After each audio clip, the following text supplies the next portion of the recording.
Good morning, good evening, good afternoon, ladies and gentlemen. Hello. Hope everyone's having a good one so far. Happy Tuesday. I think I got the chat to work again this time. We're gonna see. From what I am able to see, I think I got it done. I think I got it right. We're gonna see on how it goes. So far, though, it looks like we're doing a-okay. And I want to say that we're fine here on top of it. Yeah. I want to say we're looking good. Kind of checking some things out really quick, ladies and gentlemen.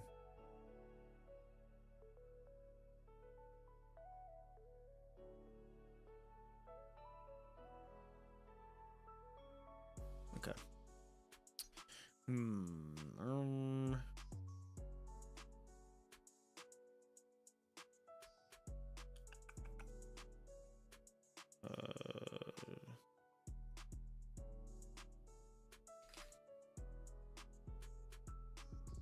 we go. Do this. Okay. I'm gonna do this. Not just head. That'll work. Okay. Anyhow, hope everyone had a good weekend. My weekend was pretty good. It's actually my final week at this job. So that's going to be very fun. It's going to be a brutal week trying to get through it. That's how it usually always goes. However, I'm glad to see that I'm moving on from that place and gonna be moving to another job that's going to pay more. Same hours that I'll be working, and not that far of a drive as well. Just the pay goes up and the type of job that I'll be doing changes.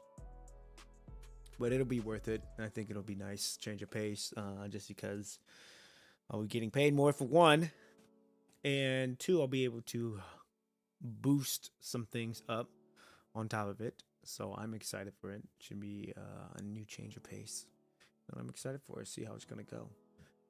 And yeah.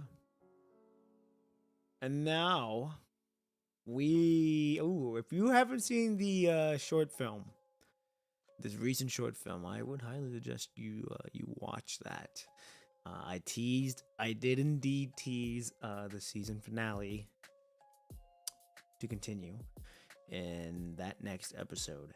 So be very prepared for that to come out. I'm excited to finally release it. I've been very slowly working on it, and we're making good headway. I'll say that. But I'm excited for it to come out. And yeah, you're just gonna have to be patient for when it does. But I'm excited for it to come out. It's been a lot of fun to plan it. I'll say that. But anywho, we are going to be continuing with Veronica's floating record, Ideal Cage. Oh, I need to do that. There we go. Yeah, it's going to be a lot of fun. It's going to be a lot of fun. We're halfway. We're 43%. After this episode, we'll be halfway. I'm hoping to at least get either get it done or be right there to getting it done. So I don't want to waste any more time. Actually, I want to get right on into this. Okay. And boom, pause, boom, here, and unmute. All right. Ladies and gentlemen, episode 14. Oh, episode 7. Sorry, no one escaped. So let's do it. And we're just going right off the rip with a fucking battle. Hell yeah. I'm all for that. Can you hurry it up? The monitoring system is scheduled for maintenance tonight. Oh, English! Woo! I'm trying to clock out on time. Sorry. Just a few more mechanoid modules to upgrade. I just need to make some adjustments at the terminal. Fine. I've given you full access. I'm out of here. Just make it quick. Very interesting.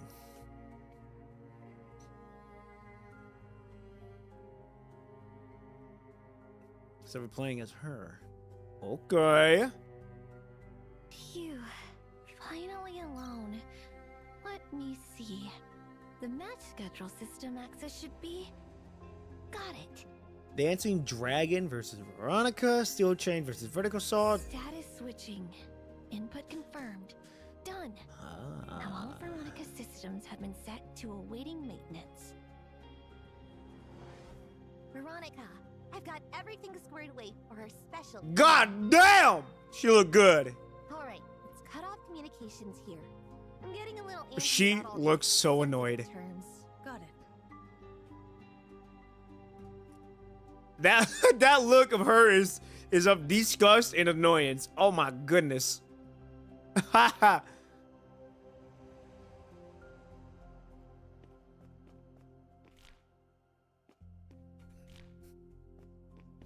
Oh.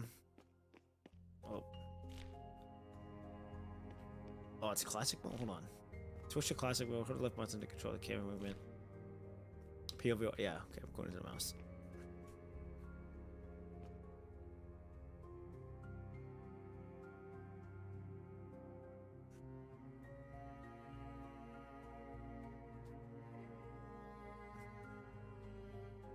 Okay.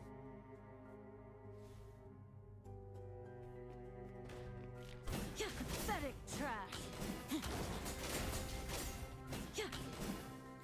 Pathetic trash.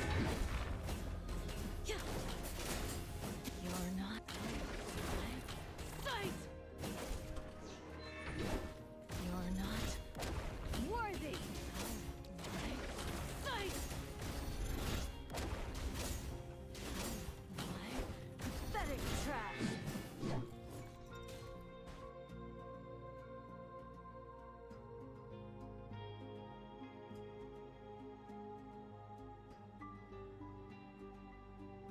Lit my fighting spirit. Hell yeah.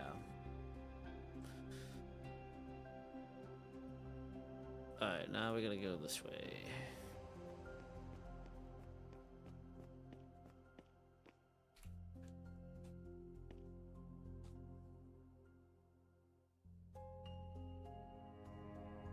Oh, damn. Interesting. Interesting. All right. System maintenance is almost wrapped up. Now's our window.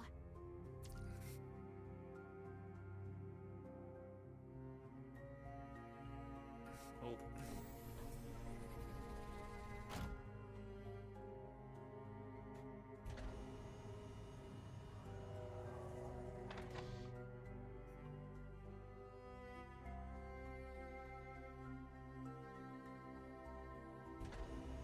Ugh, another system maintenance? Seriously, it kept me working overtime this late? At least I can finally clock out. Who's there? Crap. Why is someone still here? Shoot, nowhere to hide. I gotta jump.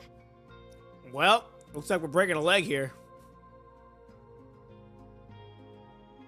Let me go. You scared the living daylights out of me. Are you trying to get yourself killed? Oh my goodness.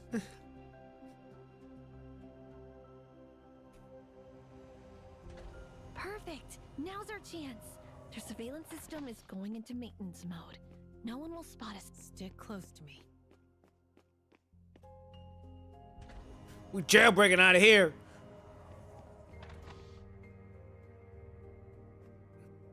Oh, we gotta go this way. Uh-oh. Something's not right. Why have my access permissions been revoked? Don't even bother. What? Did you really think your little tricks would fly here? Targets acquired! Get them! Command confirmed. Target locked. Initiating combat. Fools who don't know their place.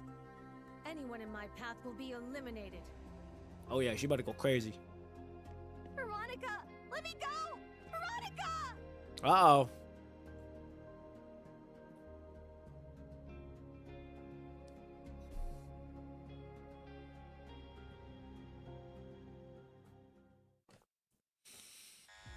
Harsh red emergency lights bathe the entire area, while the monotonous blare of the alarms repeated an endless urgent loop. Countless red targeting lasers from the security robots are all trained on Veronica and Sarah. One false move, and the heavily armed security robots will shower them both with hail of bullets without mercy. Looking at a pale as a ghost, Sarah struggles to maintain her composure nonetheless. She presses herself tightly against Veronica, a futile attempt to shield her companion from harm. The standoff is short-lived. Heavy footsteps approach, accompanied by the grinding of metal against metal as Overseer draws near, each footstep a death knell signaling their impending fate. Finally, the massive mechanoid emerges, its towering frame casting an overwhelming shadow that swallows both Sarah and Veronica whole. You can drop the act now. Mechanic Sarah, you performed admirably. Overseer's words leave both Sarah and Veronica stunned, but before either can react, the security robots swiftly move in to separate them. Confirmed. Mechanoid Veronica is attempting desertion and acted upon this attempt. Punishment will be administered per the protocol. Mechanic Sarah and Rocco have identified the security risk during maintenance and provided successful verification. The wards redistributed per the protocol. What? Sarah's pupils contract in shock as she struggles to process what she just heard. Right then, a chilling, rage-filled growl cuts through the air. Sarah? No! Wait! It's not what you think! Sarah struggles to break free from the security robot's grip, only to be intercepted by someone else. Rocco appears out of nowhere and roughly forces Sarah to head down as he leans in to whisper in her ear. Stay still if you don't want to die. Rocco then lifts his head and puts an ignorating face, smile over Overseer. Thank you. This little one here is still caught up in our roleplay, you see. Rocco clams one hand over Sarah's mouth while frantically fishing out the storage component she had earlier from his pocket and offering it to Overseer. Through Overseer's network, a holographic projection stored in the storage compartment appears before everyone, footage of Sarah and Veronica's previous interactions together. Seeing this, Sarah deflates completely. All of Rocco's strange behavior during the earlier conversation suddenly makes perfect sense. You knew all along? You were watching us this whole time? And then you just waited for the perfect moment to stab me in the back? Rocco avoids Sarah's gaze. He turns his head away as his fingers tremble almost imperceptibly. I don't have much time left with my wife and children. Child is still out there. So that's why you betray me. Rocco clams his hand over her mouth again, stopping her from saying more. Sarah swears that she's never seen this man as emotionally conflicted in all of their years together. Determination, ferocity, and unmistakable guilt. At least I kept you out of this. Liar! Another angry voice suddenly yanks Sarah out of her grief. Sarah, she turns around to face the consuming rage in Veronica's eyes. So, you two are in this together. No, I'm not a part of this. It's not like that. I swear it's not like what you think it is. Quite a show you've been putting on up there, treating mechanoids like friends. Always playing the victim, claiming you're trapped here, constantly oppressed. Spouting nonsense about being a prisoner here just like the mechanoids when you're just a human. Utterly ridiculous. You've been waiting for this very day, haven't you? To you humans, mechanoids are nothing but tools to further your own agenda. I should have strangled you when I first saw you. Meeting Veronica's unbridled fury, Sarah has nothing but tears and silence to offer. Their fragile friendship now lies shattered. Now die! Veronica's lance slices through the air with deadly precision. Sarah makes no attempt to dodge Veronica's attack. She simply closes her eyes, awaiting what comes next, only to realize nothing has happened. There's only the heavy thud of something hitting the floor. She opens her eyes to find Veronica's face contorted in agony. Veronica collapses to her knees, the restraint collar around her neck discharging powerful electrical currents. In excruciating pain, she can barely hold herself upright. Behind her stands Overseer. Initiating disabling protocol against real mechanoid Veronica. You human lapdog! Stop it! Without hesitation, Sarah throws herself at Veronica in an attempt to shield Veronica with her own body, completely forgetting that she could be shot dead while at it. She completely disregards that the same mechanoid is trying to slash her down moments ago. All she wants to do is rush forward and embrace her friend in this moment of crisis. But a security robot's bullet tears through her calf with surgical precision. The wound isn't fatal, but it instantly robs her of her ability to move. Sarah desperately reaches out, trying to close the distance between herself and Veronica, lunging to touch her to save her from this nightmare. Except there is nothing she can do. Overseer watches it all unfold, its voice remaining as cold and emotionless as ever. Fugitive resistance escalating. Intensifying disciplinary protocol. Overseer's massive mechanoid hand clamps around Veronica's neck as it pumps increasingly powerful disruptive currents through her frame. Veronica eventually loses her will to fight under the overwhelming force. Her mechanical body goes limp and her arms fall to her sides as she collapses to the ground. Veronica! But the mechanoid lying on the ground will never again respond to her call. A human voice crackles through the surveillance system overhead. It belongs to a young girl, soft as a feather yet sharp as a blade. I heard every word they said. What a captivating little drama that was. You two are such exemplary assets to the consortium, truly deserving of recognition. Keeping them together would be foolish. See that they're accompanied separately. Bring the girl to me. As for that old man, he's all yours. Yes, Master. Overseer shoves Rocco, his face ashen with fear, into the midst of security robots like a destroyed ragdoll. Multiple weapons barrel instantly lock onto him. Then, with its gun barrel, Overseer motions for Sarah to walk ahead. Come with me, Master.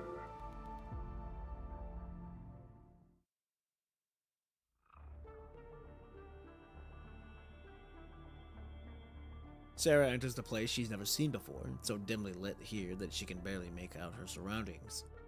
Still, she immediately senses something different about this place. Beneath their feet is the cold, hard metal floor she's used to with soft plush carpet. Rather than reeking of the persuasive machine oil stench in the area, this place smells of a subtle fragrance she's never smelled before. The most striking feature of the room is the enormous aquarium spanning an entire wall, its waters emanating a faint ethereal glow. But Sarah is not interested in any of this right now. Her thoughts are fixed on this master waiting for her somewhere ahead. Never has she felt such terror and isolation, not from the threat of death at the hands of this master, but from not knowing where Veronica is right now. A horrific vision flashes unbidden through her mind, Veronica lying unconscious in the middle of the arena, a hydraulic press turning with a piercing screech and inching closer until it cutters her into scattered parts. She can't shake it off her mind. All she wants is to flee this room and to rush to Veronica's side, whatever fate might await both of them. But Overseer's gun remains pressed against her back, there's nowhere to run. Master, here she is. Overseer shoves her forward, forcing her into a full view of this human master waiting at the far end of the room. With a respectful bow, Overseer silently withdraws beyond the doorway to stand guard. Sarah can barely keep herself upright with the gun booted to her calf. Gritting through the searching pain, she struggles to push herself upright from the floor. This master remains shrouded in darkness, casually reclining on an enormous bed. This person apparently has no intention of rising to greet her. Sarah catches the soft, rhythmic beeping of some kind of device. In the same direction, mysterious indicator lights pulse rhythmically. Relax. That little wound of yours isn't going to kill you. Let's skip the pleasantries. I already know your name, Sarah. A beautiful name, I gotta say. I run this place. You can call me Dolores. So Delors, and then it's Dolores.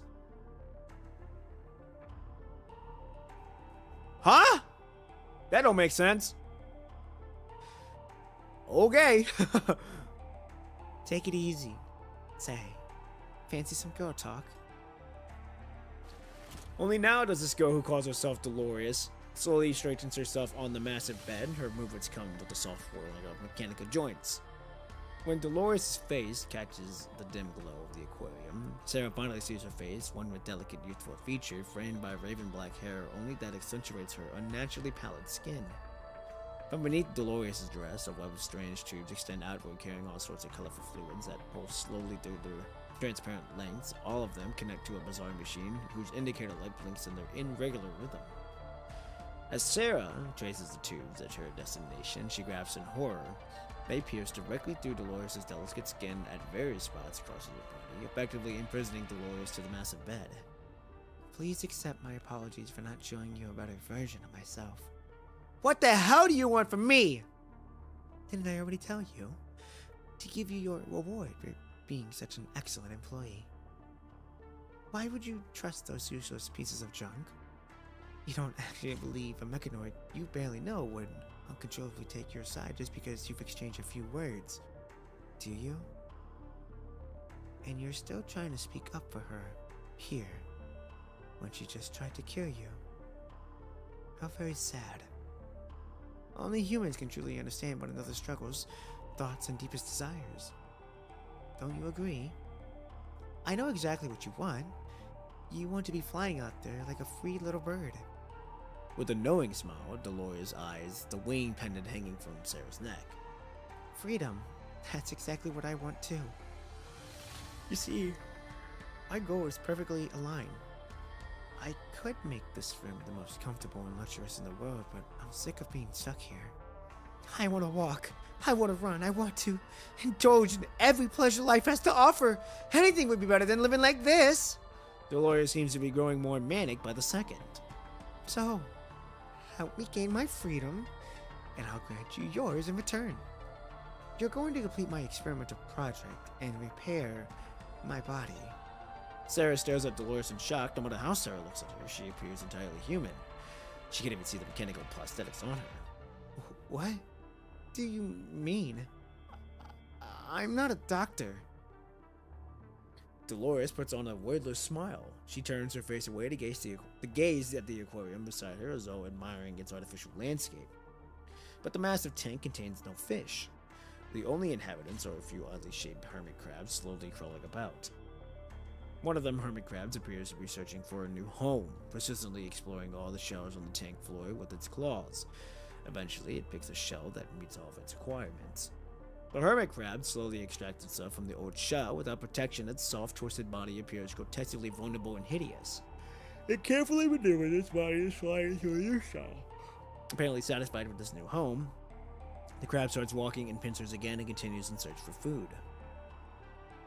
When she's done observing the hermit crab's performance, Dolores turns back to Sarah with a wingling smile. The human body is too far fragile. Even the slightest injury or illness can break it. How very useless, no? Mechanoids, on the other hand, are powerful, beautiful, and capable of anything. A terrifying realization dawns on Sarah, but the horror of it paralyzes her completely. She can bring herself to verbalize her thought. Dolores, however, reads Sarah's thoughts from a terrified look on her face. You're clever. What I want is a new mechanical body. I want Veronica's body. You're mad! Dolores breaks into a calm smile, looking as though she completely saw this reaction coming from Sarah. Still trying to act tough, huh? There is no negotiating unless, of course, you want to end up like him. With a gesture from Dolores, the door slides open. With it, metallic footsteps echo through the room, drawing closer and closer. It isn't, however, Overseer, but an ordinary generic mechanoid that doesn't even appear to have any combat modules installed. It moves forward with slow yet steady steps and comes to a halt next to Dolores' bed. Ready to serve you, Master. Who are you? ID 18702, codename Rocco. What? There is no mistaking who this mechanoid is, distorted as its voice is. Rocco, who was desperately crawling through a pool of blood not too long ago, is now permanently imprisoned within its cold mechanical shell, forever denied the freedom he so desperately craved. And the worst part of it is, he doesn't even know what's happened to him. No memory of who he once was. Uncle Rocco! The mechanoid, however, shows no reaction, staying motionless as it awaits further commands from its master, Dolores. You may leave now. Yes, Master. The mechanoid housing Rocco's consciousness turns around and exits the room with the same slow, measured steps. The dark room falls into absolute silence, save for Sarah's tears dropping one by one onto the floor. What she just witnessed has completely shattered the last bit of resistance in her mind. Dolores waits patiently for the young mechanic to give her the answer she wants. After a long silence, Sarah, desperate, finally gives her answer. She reaches out and clutches the silver letter opener gleaming on the table. Instead of pointing the letter opener at Dolores, however, Sarah points it at herself. Her hand trembles as she musters what little resolve she still has in her. Only in death can she find redemption and escape. She must destroy her knowledge and skills along with her life. She refuses to become a tool for evil. Trying to kill yourself now? Oh, how very funny. Death is terrifying. Are you sure you're ready for that? When the blades pierce your flesh, the pain is excruciating. When your blood drains away, you're going to feel colder and colder.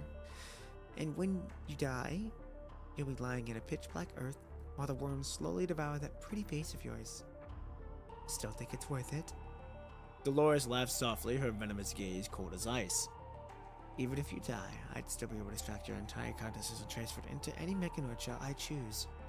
All I need is your skills as a technician. Everything else about you, I just erase. Then you'll truly become a tool that does exactly as I say. So, put that thing down.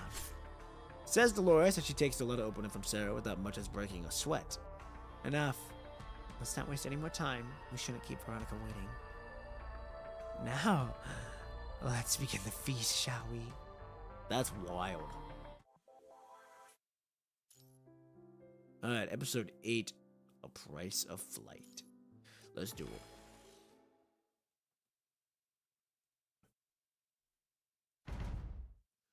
Cold white lights flicker to life one by one, revealing the immaculate interior of a massive laboratory.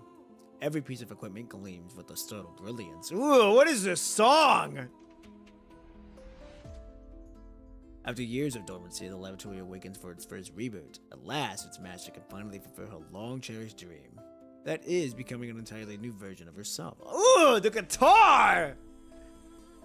Ooh, this song! I'm a sucker for vocals in songs. Especially something like this. Yeah, it's good. It's good. From her perch above, Dolores surveys the laboratory like a creator deity. A satisfied smile plays across her lips. She's waited far too long for this day. Soon, she will possess everything she craves: power, strength, beauty, and the freedom to take whatever she desires. In the best of being all this, Veronica now floats unconscious within a transparent chamber at the laboratory center. All preliminary preparations are complete. Suspended in the center, Veronica hangs motionless, pierced by countless wires and restraints like a prey caught in a spider's web, helplessly waiting to be devoured. Our feast is about to begin, and we're missing one last guest. Bring her in, won't you? With it, the laboratory's massive door slides open quietly. Escorted by overseers, Sarah enters in silence, her face completely devoid of emotion. Hey, why the long face? When we're about to enjoy a celebration. Go on, wake your friend up now. Dolores smiles at Sarah, gesturing with a delicate flick of her finger. Sarah remains motionless, frozen in silent defiance. Seeing this, Overseer steps forward, menace radiating from every inch of its posture. Do as you were told. Sarah, however, remains completely unresponsive. She looks emotionless, so much so that one wouldn't be blamed for mistaking her as a statue. Right when Overseer readies itself to force compliance through the authority protocols, its master puts on a slightly childish smile. Now, take it easy and be mindful of Sarah's feelings here. Leave it to us, please. Yes, Master. When Overseer leaves the two of them alone, the smile Dolores has been wearing vanishes. I understand your resentment, Sarah, but ideals, they always come with a price. To stand again, to run once more, I've paid my own price too. What about you? Do you still remember what it is that you wanted to achieve? Dolores turns around. With Sarah, she gazes at the sealed chamber where Veronica floats suspended within. It takes a lot to gain the freedom of a bird. Humans were blessed with flight. If you truly want to grow with wings, you have to sacrifice something in return. The moment Dolores finished speaking, the same unsettling smile and tone returned to her face. Besides, a promise is a promise, no? Sarah turns her head, her eyes empty and lifeless, and fixes her gaze on Dolores. Dolores, however, appears completely oblivious. Dolores, whose body is now connected to countless tubes, has a face as delicate and fragile as a porcelain doll, yet her eyes burn with the insatiable desire to devour everything. Fine. Receiving Sarah's confirmation, Dolores once again puts on the same deceptive, gentle smile. When Dolores raises her hand, the floor-to-ceiling glass before her turns into a one-way mirror. I'm gonna have a nap now. Don't let me down, okay? The laboratory system will take good care of you at my place, so be good, yes? Well, I'll see you in the new version of myself when I wake up then. Dolores fades away behind the one-way mirror, leaving the laboratory in deathly silence. Sarah approaches the transparent chamber at the center of the laboratory. Inside, Veronica remains dormant, completely unconscious. I'm sorry, Veronica. Sarah's palm slides across the transparent chamber as her eyes regain focus. But it's okay. Leave it to me. Still murmuring unintelligible words under her breath, Sarah reaches for the elevated control panel. A touch screen interface materializes on the control console. The fully automated terminal has already completed all preliminary preparations for the experiment. Dense streams of data and diagrams update in real time, displaying both Dolores' vital signs and diagnosis of Veronica's flame. Going through the procedure would completely wipe all consciousness data from the mechanoid, replacing it with the human consciousness data. This is exactly what the hermit crab was doing that Sarah had seen, abandoning its worn-out shell for a new home. Sarah has never been more focused than in this moment. Her eyes dart across all the data points and metrics of the frame model, constantly comparing them with Veronica's specifications that she knows by heart.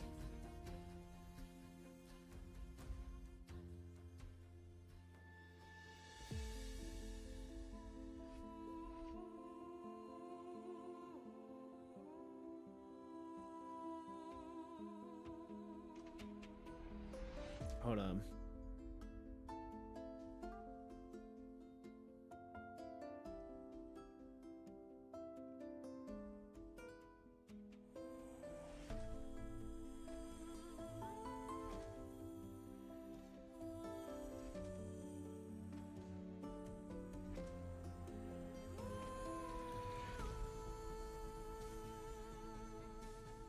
There we go.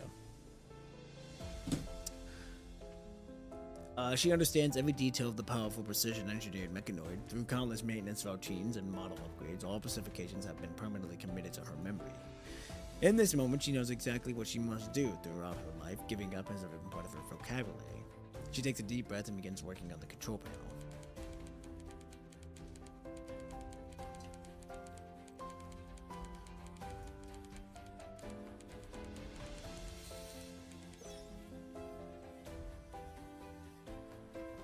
Just before the process begins, Sarah's fingers dance across the control panel with subtle precision and punch a sequence of commands meant to bypass the laboratory assessment. Then, quietly, she watches Veronica. The laboratory system methodically executes its detection protocols. Massive streams of data ebb and flow like tides, churning waves across the ocean of information. In the most secluded corner of this vast data ocean, Sarah's commands will transform into binary code and dissolve seamlessly into the system without raising any security alerts. Like a droplet that turns into ripples, the code gradually triggers powerful undercurrents deep within the system. Meanwhile, Veronica's core module begins to sense the first whisper of energy. Wake up, Veronica!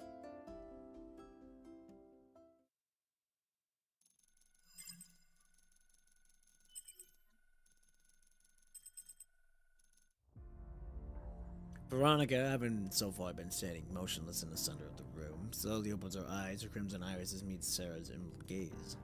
As she recognizes who she's seeing, those crimson eyes instantly start burning again with rage. You liar! This is what you meant to do all along, isn't it? Veronica roars with rage, thrashing wildly as she tries to smash the layer of glass to attack Sarah on the other side, but the restraint mechanisms hold her firmly in place. Damn you!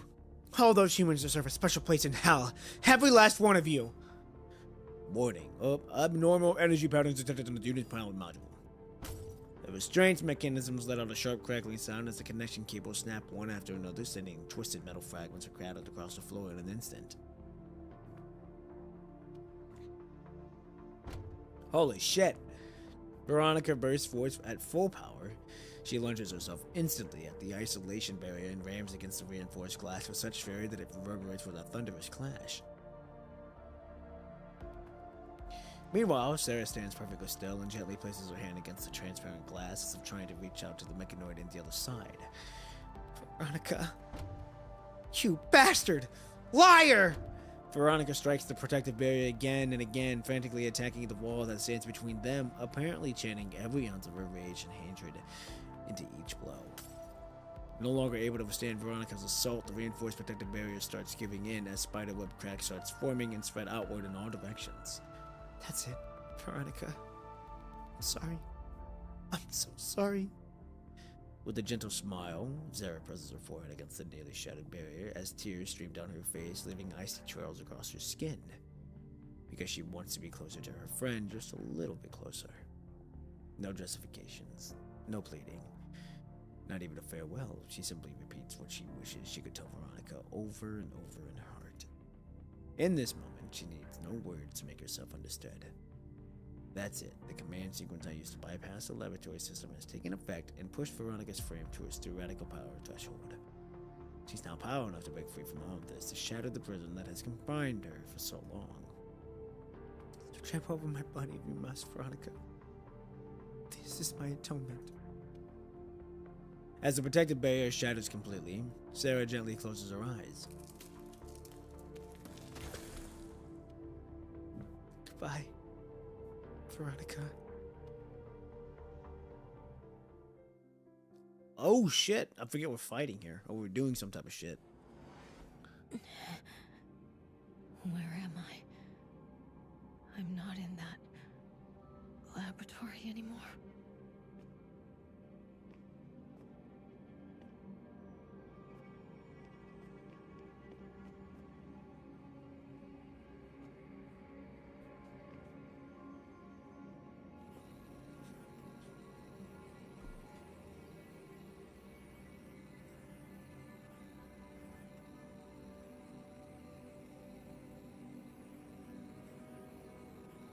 Oh?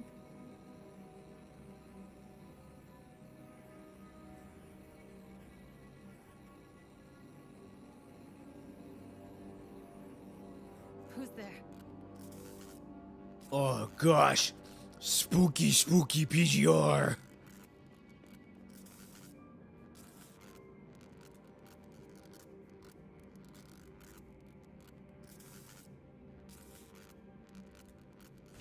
How pathetic, Veronica.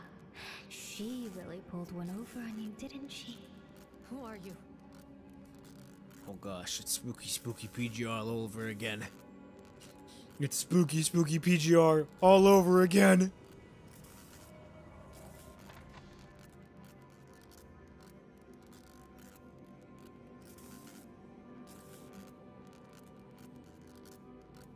Let me give you a hand.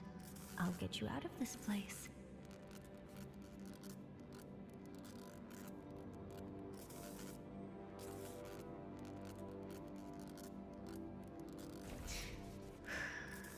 Just relax.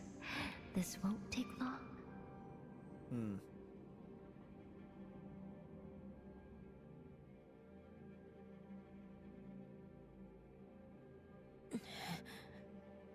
Where am I? I'm not in that laboratory anymore. Okay. Did my mind just deviate?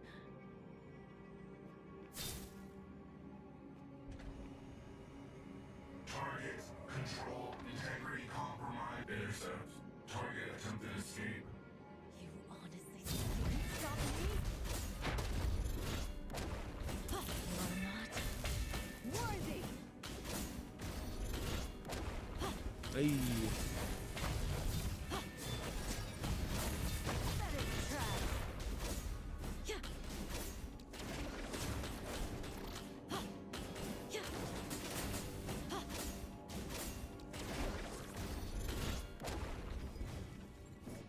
No way this is actually her moveset. It can't be all of it, right? That cannot be all of her moveset.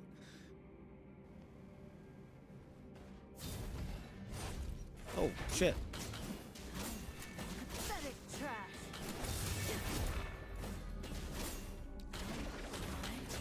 Pathetic trash! You're not worthy! You're not worthy! Pathetic trash! You're not worthy!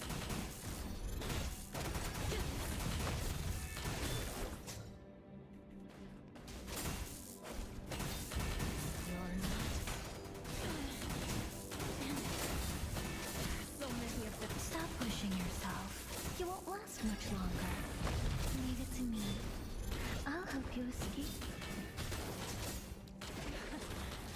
Can't pull the wool over my eyes with those cheap tricks.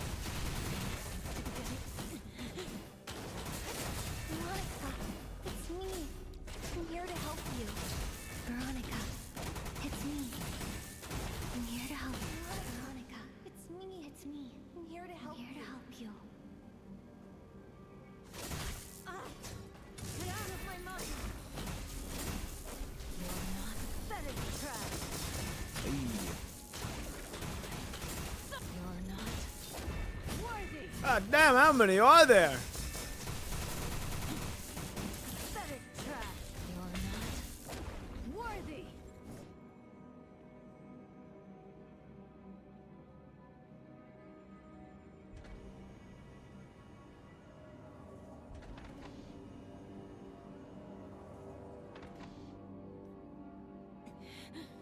If I can just break through here, I'll be able to.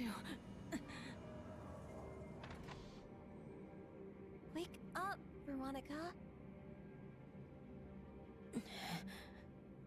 Where am I? I'm not in that laboratory anymore.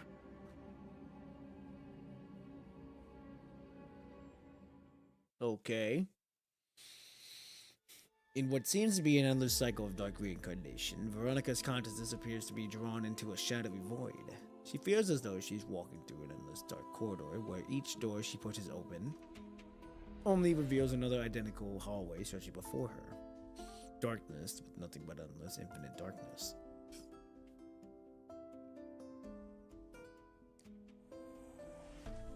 A voice she recognizes calls out from beyond the door ahead. "Come here, Veronica." She steps forward and pushes the door open. Before her is nothing but harsh white light flooding a chaotic laboratory. It takes Veronica's visual module several seconds to adjust to the intense brightness. Once her visual module is normalized, she spots shocking splashes of crimson amid the stark whiteness.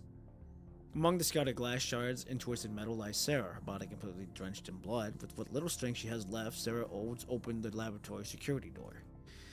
The shattered access panel nearby is smeared with thick, vicious blood. No one can fathom what incredible willpower drove her to forcibly break through the sealed security system. The flat, emotionless electronics echoes throughout the entire laboratory complex. In an instant, the cold white light turns into pulsating red alarms, bathing everything in a harsh crimson. Countless automated support units instantly respond to the terminal system command and quickly block the only escape route from the laboratory. With it, a storm of bullets and muzzles flash instantly floods the confined space. Ah! Crimson blood rubs from across Sarah's body as the pool of blood under her grows larger by the second. Despite everything, she channels her remaining strength and every ounce of her being to maintain her position to keep the laboratory door access system open. She turns to look at Veronica. Despite her grievous wounds, Sarah shows no sign of pain as she forces a smile. Blood stains her lip, yet her smile remains as pure and innocent as ever. "Once you're out, turn left. Through the hallway in Sector F. I've already taken care of security doors. There. Don't trust the Dolores. Hey, Veronica. Do I look ridiculous like this?" For me. Oh! Another round from the support units tears through Sarah's chest. The bullet pierces Sarah's fragile body at top speed and lets out a shriek before it finally hits the wall with devastating force and comes to a stop. Robbed of strength and well by the ammunition, Sarah, having endured the assault for far too long, falls to the floor. Before Sarah's body hits the floor, however, her fall stops. She feels weightless, like a fledgling bird spreading its wings for the first time as it soars into the boundless freedom of the sky. The sky above feels vast and empty, as if being enveloped by gentle clouds. She feels every last bit of pain and fear leaving her body. The only thing that's left is a bone-deep coldness when all her other sensations have faded away. Why is this endless sky so utterly cold? Practically unable to process anything in her mind anymore, Sarah is unable to answer this question. It's so cold. Sarah's lifeless body lies limply in Veronica's arms. Her once vibrant emerald eyes, having lost their focus, stare not at Veronica but into their empty nothingness. Her voice fades to a barely whisper, her lips producing meaningless, fragmented words. So cold. Veronica leans down as she holds Sarah tightly against her chest as though trying to hold on to a life that's quickly slipping away. For the first time, Veronica truly comprehends how fragile a human body is, like a piece of paper that could tear apart at any moment. In her arms, Sarah no longer feels as warm as Veronica remembers from her when she carried out her maintenance on her. For the first time, she feels the beating of a human heart. It beats a rhythm entirely different from the energy core powering a mechanoid shell. But now, that heartbeat is gradually coming to a stop. Hold me tight! With her eyes closed peacefully, Sarah gives no response, looking as though fatigue has gotten the better of her. The mechanoid rises slowly to her feet, cradling her friend's body securely in one arm. I'll take it from here. I will. Get you out of here! Facing a barrage of ammunition from the support units, Veronica appears completely fearless. She cradles Sarah's body with one arm while aiming her lance forward with the other. I'm going to crush every last one of you standing in my way! Hell yeah! The support units open fire with crushing intensity, attempting to halt Veronica's advance, yet the storm of bullets doesn't seem to set her back even one single step.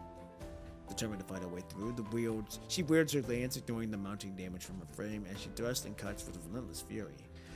With the fiery downpour of countless bullets intensifies, threatening to blanket her field of vision. I'm not gonna let you people... Ah! Excruciating pain searches through every corner of her consciousness module once more, so a curtain of cold darkness that she seems to recognize slowly draws closer to her vision.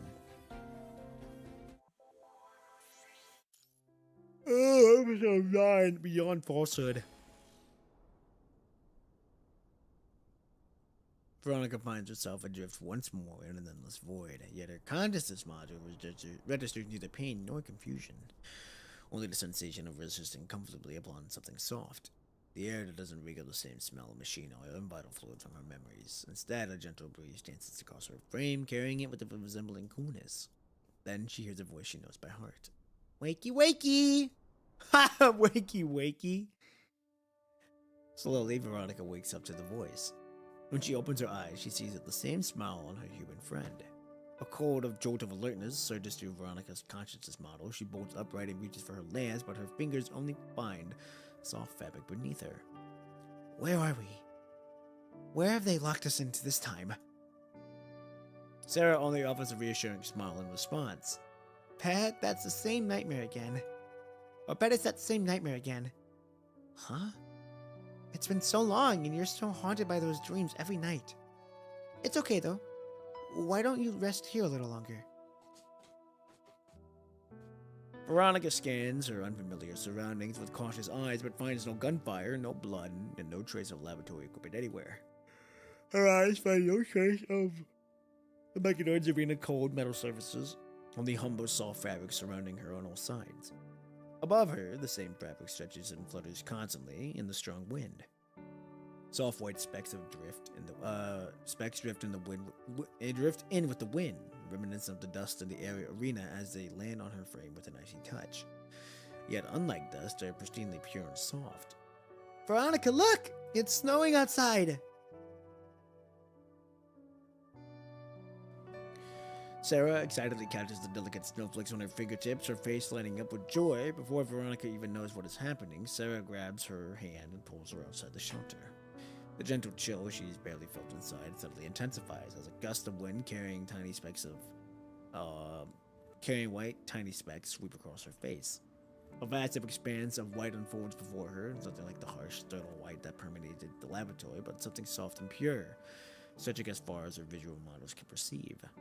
Her field of vision contains no cold, hard metal edges. The air is free of smell, machine oil, and vital fluid she can't be more familiar with. She's new to everything she's now seeing. The delicate white particles that Sarah called snow drift down with the wind and land on Veronica, slowly building up a white blanket on her. Whoa! I've never seen this much snow before! Sarah clutches down and gathers snow in her palms. Moments later, a small snow-white bird takes shape in her hands. She holds up her creation in excitement in front of Veronica's face. Isn't it pretty?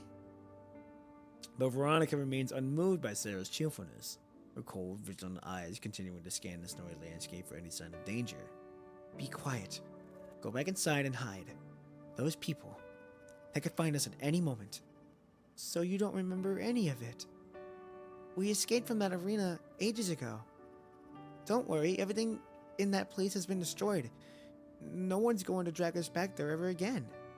Destroyed? Yeah, that mad woman. She tried to trap us by setting everything in the laboratory on fire. Then the whole place exploded. We were the only ones who made it out alive. Sarah gently places her hand on Veronica's mechanical frame, apparently trying to pass along her senses of peace. Her human fingers, chilled from the long exposure of the cold wind, rest against Veronica's metal surface. So don't worry. We can stay here for just a while longer. This is probably the last snowfall before spring. Once it stops, we can get back on the road. Veronica looks at Sarah, who's looking back at her with a smile. With it, the tension that had been gripping her finally melts away.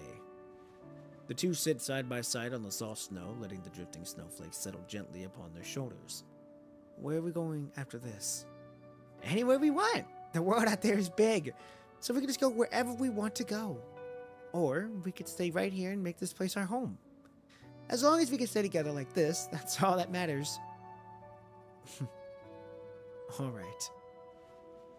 Overcome with happiness, Sarah lies back in the snow and lets the salt powder embrace her body, seemingly inhuman to the coldness. Her eyes, brimming with joy, gaze up at the vast, boundless sky before turning to meet Veronica's eyes. When spring comes, this place will bloom with flowers, just like in that painting. And when that time comes, Veronica picks up where Sarah left off. When that time comes, we'll take another photo together. The two of us sitting in the sea of flowers at sunset. Veronica gazes across the endless snowfield, attempting to construct an image in her consciousness module of this very place blanketed in flowers. She imagines the sea of flowers taking on different hues as it bathed in the sunset and starlight. And through it all, the two of them are together just as they are now, sitting shoulder to shoulder in this very spot. What about your mechanical board? What about your mechanical bird drone? Let's take a photo here, right now. Sarah, however, falls silent. Veronica turns her head to find Sarah still in the same position, lying on the soft snow with her eyes closed, seemingly resting. She seems completely unbothered by the cold snowflakes landing on her body. The snow intensifies. Within moments, a thin wet layer begins to build up on Sarah's face. The snow gradually obscures her features as it hardens into ghastly white mask of frost. Aren't you cold? Veronica reaches out and tries to take hold of Sarah's hand from under the snow. But the moment she touches it, everything before her shatters like thin ice and falls apart into fragments. The illusions in her consciousness module collapse and dissolve, revealing once again a blinding whiteness. This isn't the pristine white of vast snowy plain, but the sterile pallor of the laboratory built of metal and reinforced barriers. The hand she's now holding has the same temperature and texture as her own. Hard, cold, and metallic. Intense wave of pain surges through Veronica's consciousness module once more. She knows her frame hasn't seen any damage, yet she still feels that something is very utterly wrong. Her visual sensors receive clear signals with those signs of interference, yet she finds herself unable to analyze the specific data of what lies before her. A small mechanoid with a plain, unremarkable coating lies motionless before Veronica. It shows no response to external stimuli, apparently in some kind of dormant state. Veronica can't seem to sense the flow of time. Everything she once perceived with such precision has now come to a complete halt. Right then, a haunting, familiar human voice shatters this frozen stillness. Fancy finally meeting you here, Veronica. Allow me to introduce myself. My name is Dolores, and I'm the master of this arena. The human voice creeps straight into Veronica's audio sensors, carrying it with it the venomous touch of a serpent. She whirls around, lance at the ready, only to find nothing behind her. Her lance pierces nothing but thin air. Yet the voice returns and floods the room. Veronica, however, can't pinpoint where it's coming from. It seems to come from everywhere and nowhere. The human voice is like sticky spider silk, silently weaving through every inch of the cramped laboratory. The voice, instantly tugging at the data within Veronica's memory model, matches a certain uncanny human voice she's heard before in the darkness. The same human voice that repeatedly tried to strangle her will to resist while she drifted in dark oblivion. So it was you all along! Sarah and I made a promise, but she failed to keep her end of the bargain. I thought I'd take a little nap and wake up to find exactly what I wanted. Never thought it'd turn out like this. So, I saw to it that Sarah was promptly punished for her little blunder. I left her consciousness trapped inside that mechanoid shell.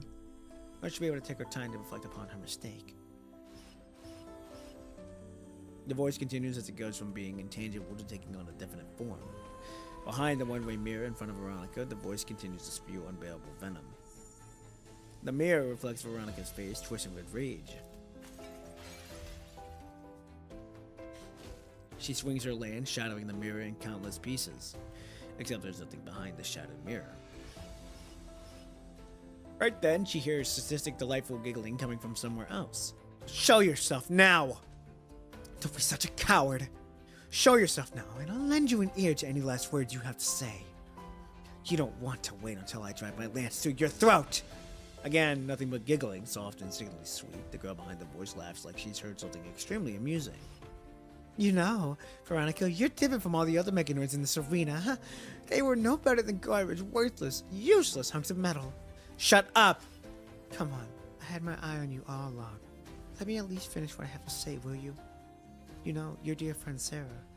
She was so ever so polite when she spoke to me.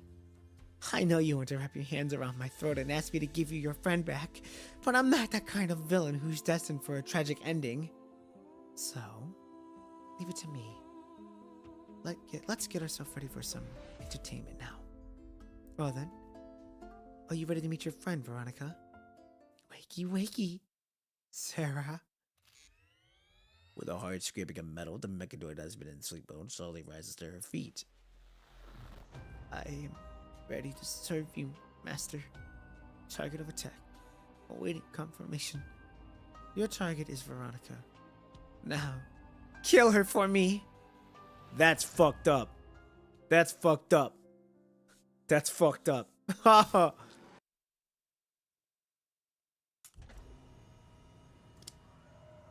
Veronica, this time I've brought you a real treat of an opponent. What do you say? Aren't you pumped? Oh, is this what's... Why you? Damn. Sarah. Target. Veronica. Locked. That's fucked.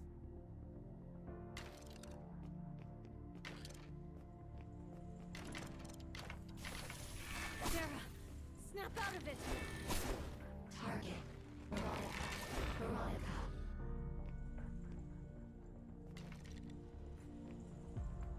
It's not you. Don't let them control you. Veronica.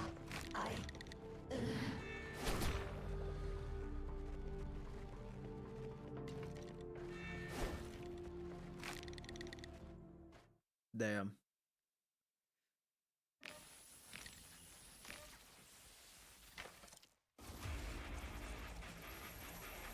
Oh shit.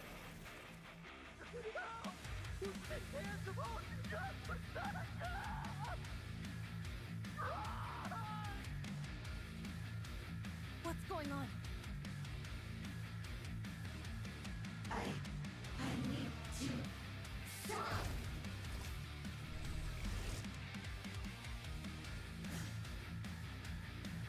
Won't let those abominations anywhere near you. Hell yeah.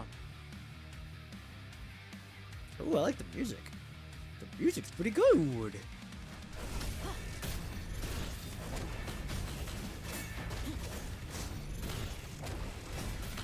Pathetic trash. Fight! Okay, I need to know her moveset. So it's yellow ping, yellow yellow hit.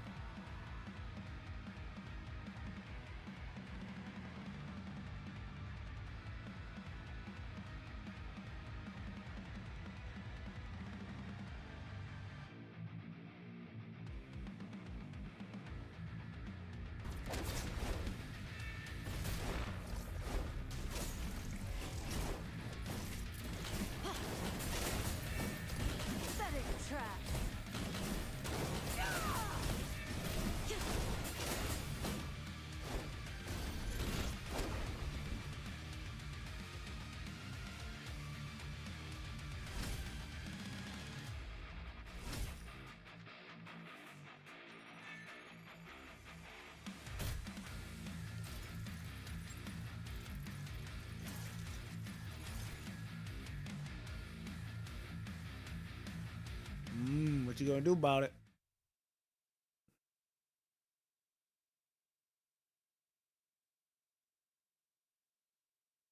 Oh, we're in her POV. Veronica!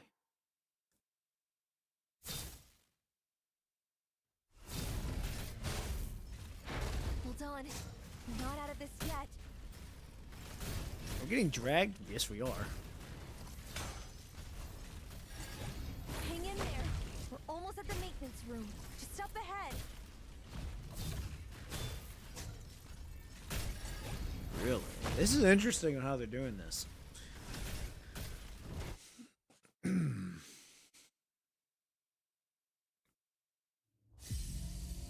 Oh shit! Hold on. Okay, I'm here for this.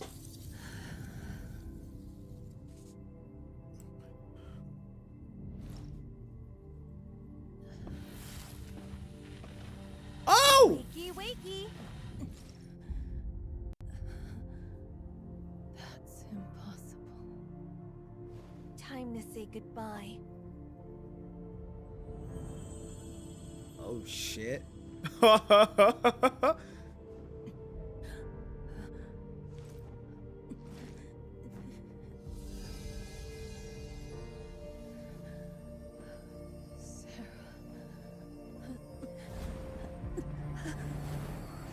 Wow.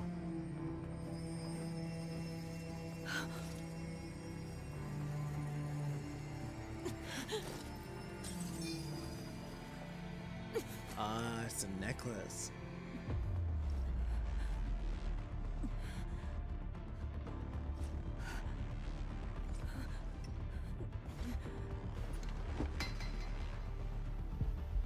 Wow.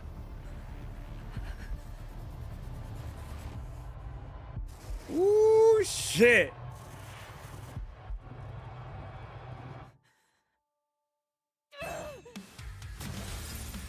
Damn! Ha!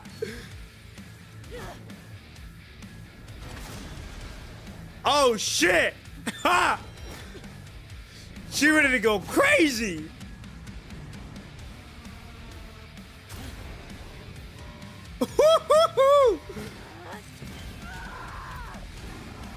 Damn! Ha! Today we finish this once and for all. Oh yeah! Come on! Let's work! Let's work! Come on now! Better try. Now I can actually fucking do some shit here. My lens will end your sins. This ends. Now.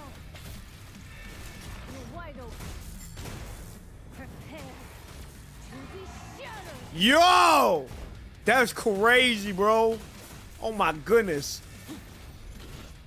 My lens will end your sins.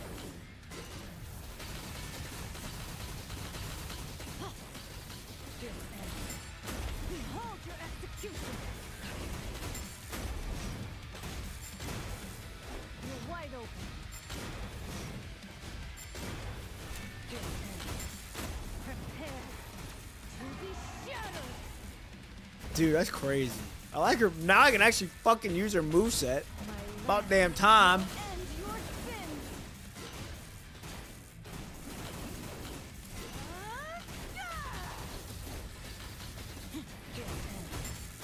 Now, you're wide open. So I have to hold? It says I'm holding. Hold on now. What am I missing here? During ejection, excruciating when airborne, tap or press or dodge when not moving joystick. Press and hold dodge move when moving joystick. Okay. Now, show me what else you got. Oh, I see now. Prepare to be shattered.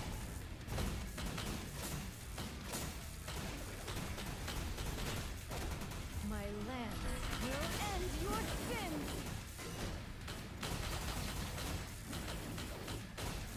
Behold your execution. Behold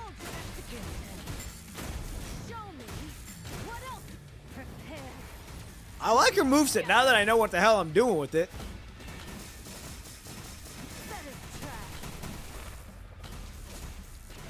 My lance will end your sins.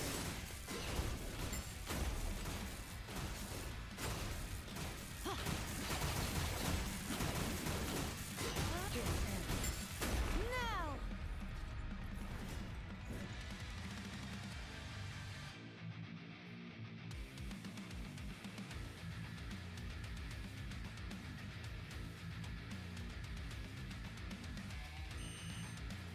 Oh.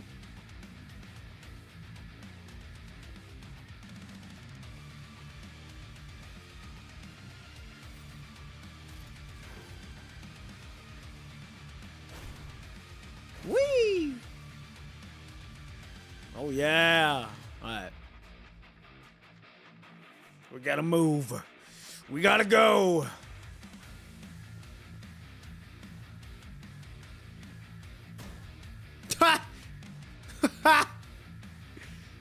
Oh yeah, walk him down. Walk him down.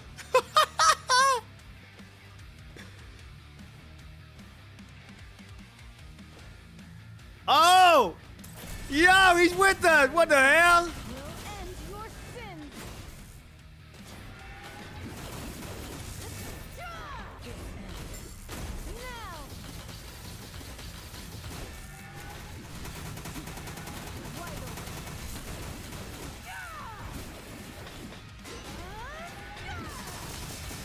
You're wide open. Prepare to be shattered.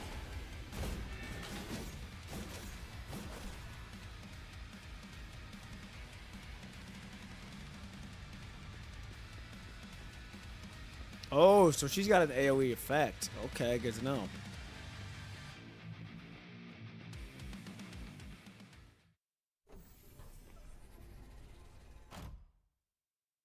I'm glad I decided to take the right side.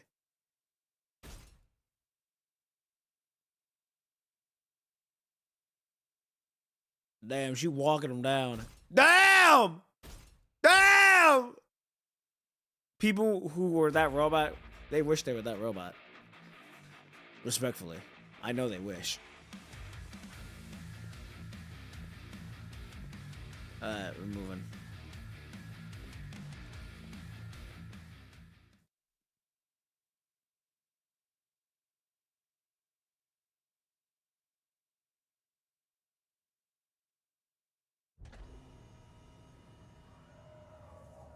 Veronica, you finally graced me with your presence. I've been looking forward to this moment for ages. She her voice actress reminds me of one of the characters in this game. I forgot her name.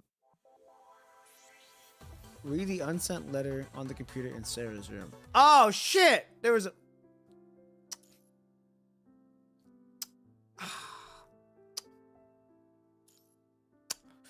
fuck. Whatever.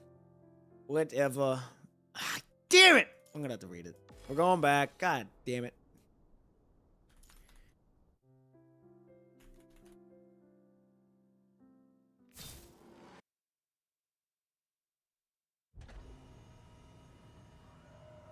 Veronica, this time I've brought you a real treat of an opponent. Oh What do you man, we say? gotta redo all. Aren't you pumped? Gotta do all of this again. Why you? I really don't want to do it. Never mind. It's not that big of a deal. Sarah. Blah, blah, blah, blah, blah, blah, blah. Locked. It really ain't that. I'm not tripping that deep. It ain't that deep for me. Here we go. Final battle. Here we go. Episode 10. Final battle.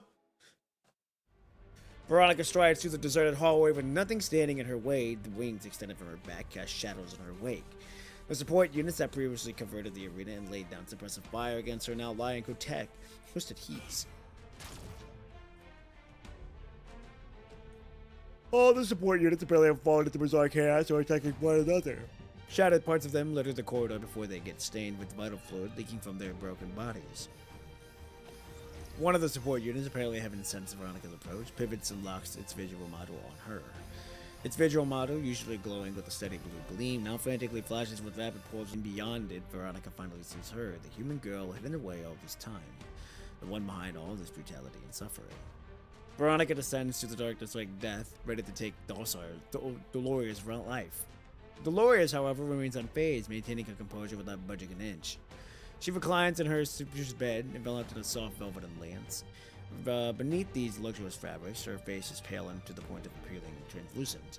Yet without so much of a glance at Veronica, she treats the mechanoid as nothing more than a long-expected visitor. Instead, she keeps her attention fixed on the array of monitors before her, which display live footage of the hellish arena below. In the arena, the match is concluded. The loser's metal limbs lie torn and crushed beyond recognition, no longer resembling a mechanical gladiator they once were. The victor's visual model pulses with the same physical glow as the support units. Instead of savoring its victory offer, it launches itself skyward with terrifying force and soars straight into the audience stands. The crowd doesn't erupt in cheers for the champion, rather the arena brims with desperate pleas for help and terrified screams. Ignoring all the cries for help from the humans, this champion mindlessly swings its weapons as it carries out the same killing spree it did in this arena. Blocking target attack! Damn! The weapon thrust against and again into human bodies, each strike blossoming with vivid crimson. Through the mechanoid's corrupted visual model, it no longer is able to tell vital fluid from human blood. In the exit corridors, the guide robots, once precise and helpful escorts, are now merciless weapons that butcher fleeing spectators. More and more fragile bodies fall to cold, unfeeling metal arms and fall to the gruesome heaps of every exit. As time passes by, more mechanoids join the slaughter, while the number of human survivors down dwindles rapidly.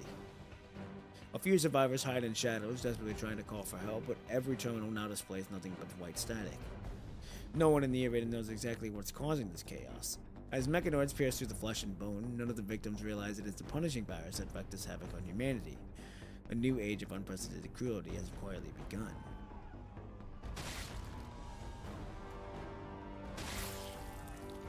I don't want to die! Ah! These desperate human pleas don't last long. Soon, the once vibrant arena falls into utter silence. The only things that are now still moving are the mechanoids, all in shapes and sizes. Their visual senses pulse with the same manic red glow.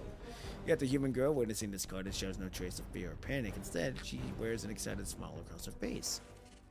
You're doing so well. You always manage to crush them all, no matter the circumstances. A sickly flush spread across Dolores' pale face again, as her eyes gleam with desperate hunger. Dolores ignores the bloodshed and gunpowder hanging in the air, her greedy gaze sweeping over Veronica again and again, as if she's looking at not a terrifying war machine, but a Veronica, you truly are a flawless work of art, and the perfect new body to house my mind. This unspoken desire floods Dolores' eyes, impossible to hide. You done? I don't have time for this nonsense. Now meet your fate. Veronica approaches Dolores, but Dolores doesn't make any attempt to escape. Not even a flicker of fear crosses her eyes. An ornate handgun rests by her pillow, useless against a machine as powerful as Veronica, and she shows no interest in reaching for it at all. Fool. In the cold blue glow coming from the massive aquarium, Veronica finally sees Dolores for what she is now. Beneath her elegant clothing, countless tubes snake in all directions, their rough edges piercing her skin, imprisoning her within an exquisite cage of her own flesh. In that instant, it finally dawns on Veronica what Dolores meant just now when she said she needed a perfect new body. All the clues that Veronica has gathered so far connect like strands in a web, leading to the venomous spider, she who has orchestrated everything behind the scenes, at its center. With her broken body, Dolores has been plotting something audacious to transfer her conscience into what she believes in the most powerful machine. And now the human, the parasite in this case, finally meets her desired host. The human can't escape. In fact, she can't even raise a hand against the mechanoid. Well, well, well. Are you gonna sit down now that you've seen the truth, my dear heroine? Dolores, however, utters those very words at a mocking smile on her face. Her vulnerability doesn't seem to concern her at all. As soon as Dolores finishes talking, Veronica's pupils contract sharply, her sensory system flooding with warning. Something is approaching at a good of a speed.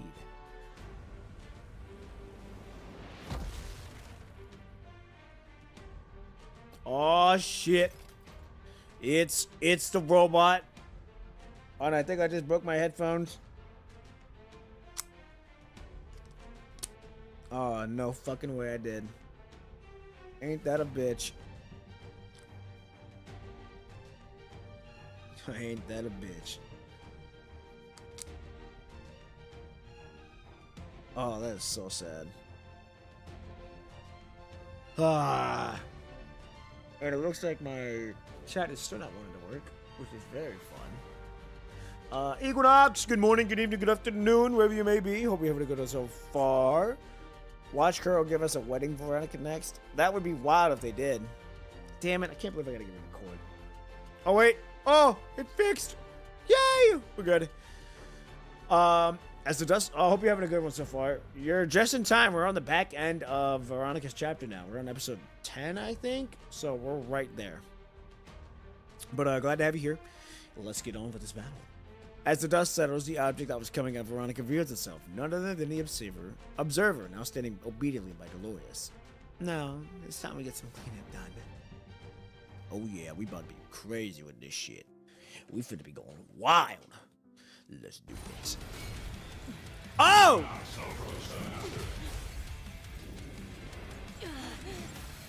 Hey! Violating target locked. Commencing elimination.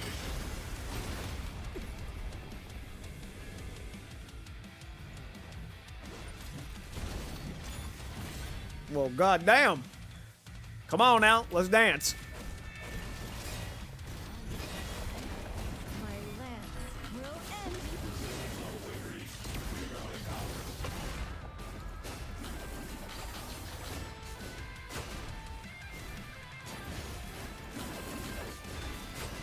Prepare to be shattered. Boom. Damn, we just got hit. You're not worthy. My lance will end your sins.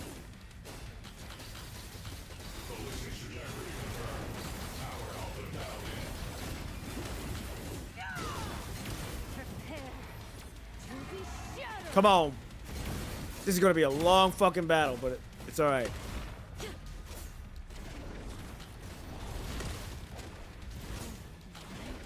Sight. Pathetic. My lance will end your sins.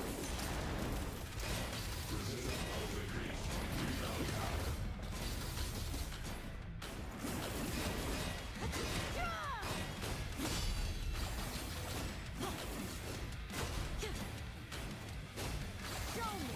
Behold your execution. Prepare. Okay. Be shattered.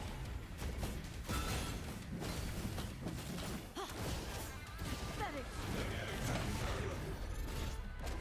My lance will end your sins.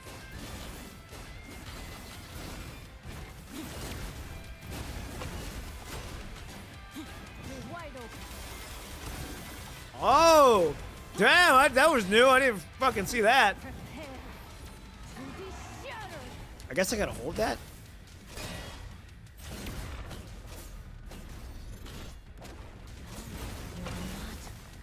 You're not worthy. My lance will end your sins.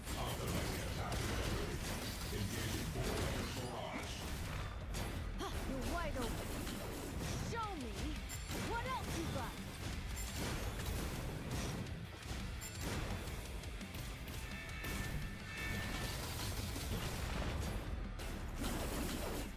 You're wide open. Show me what else you got. Behold your execution. Okay.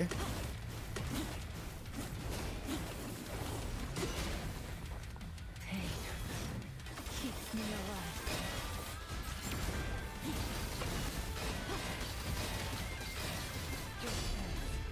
Now! Show me what behold your execution. Show me what else you got. You're such a pain.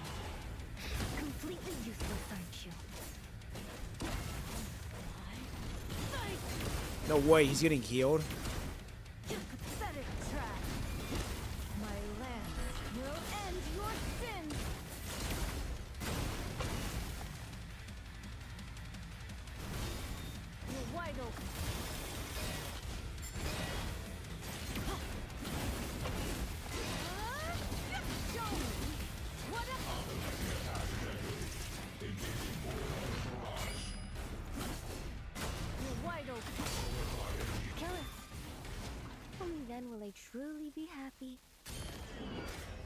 Ooh. Traitor,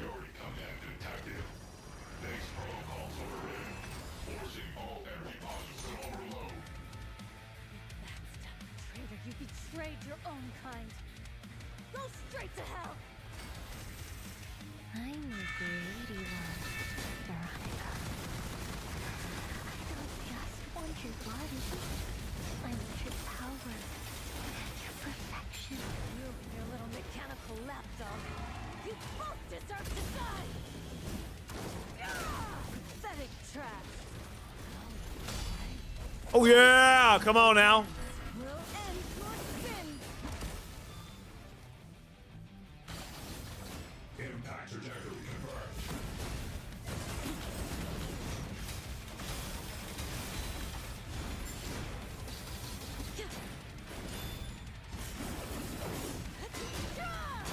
Show me what else you got.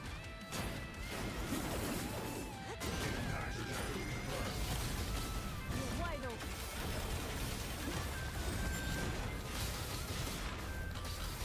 Get ready. Prepare to be shattered. Come on.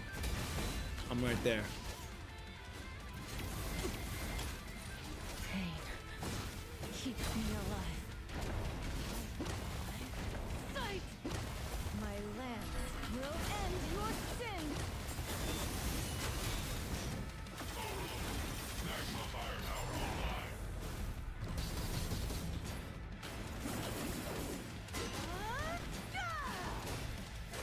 Behold your execution!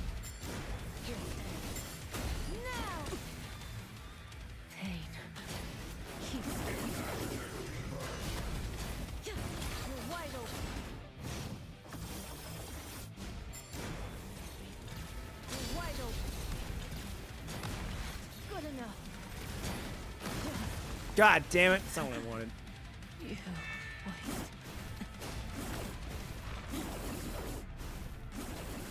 You're wide open. Behold your execution. Prepare to be shattered. Come on.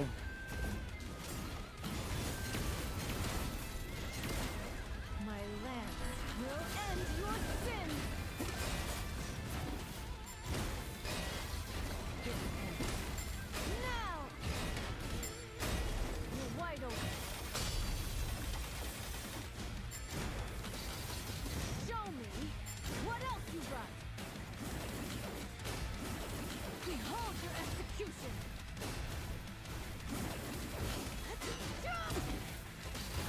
Pain keeps me alive.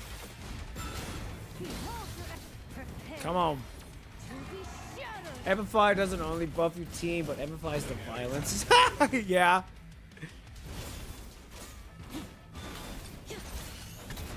Ooh. My lance will end Come your on. sins.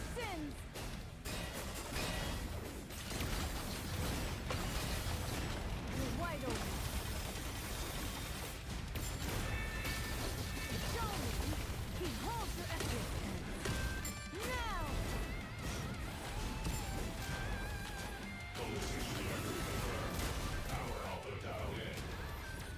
That should kill.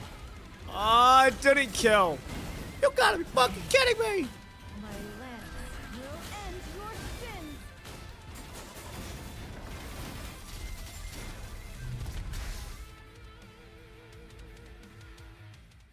God damn.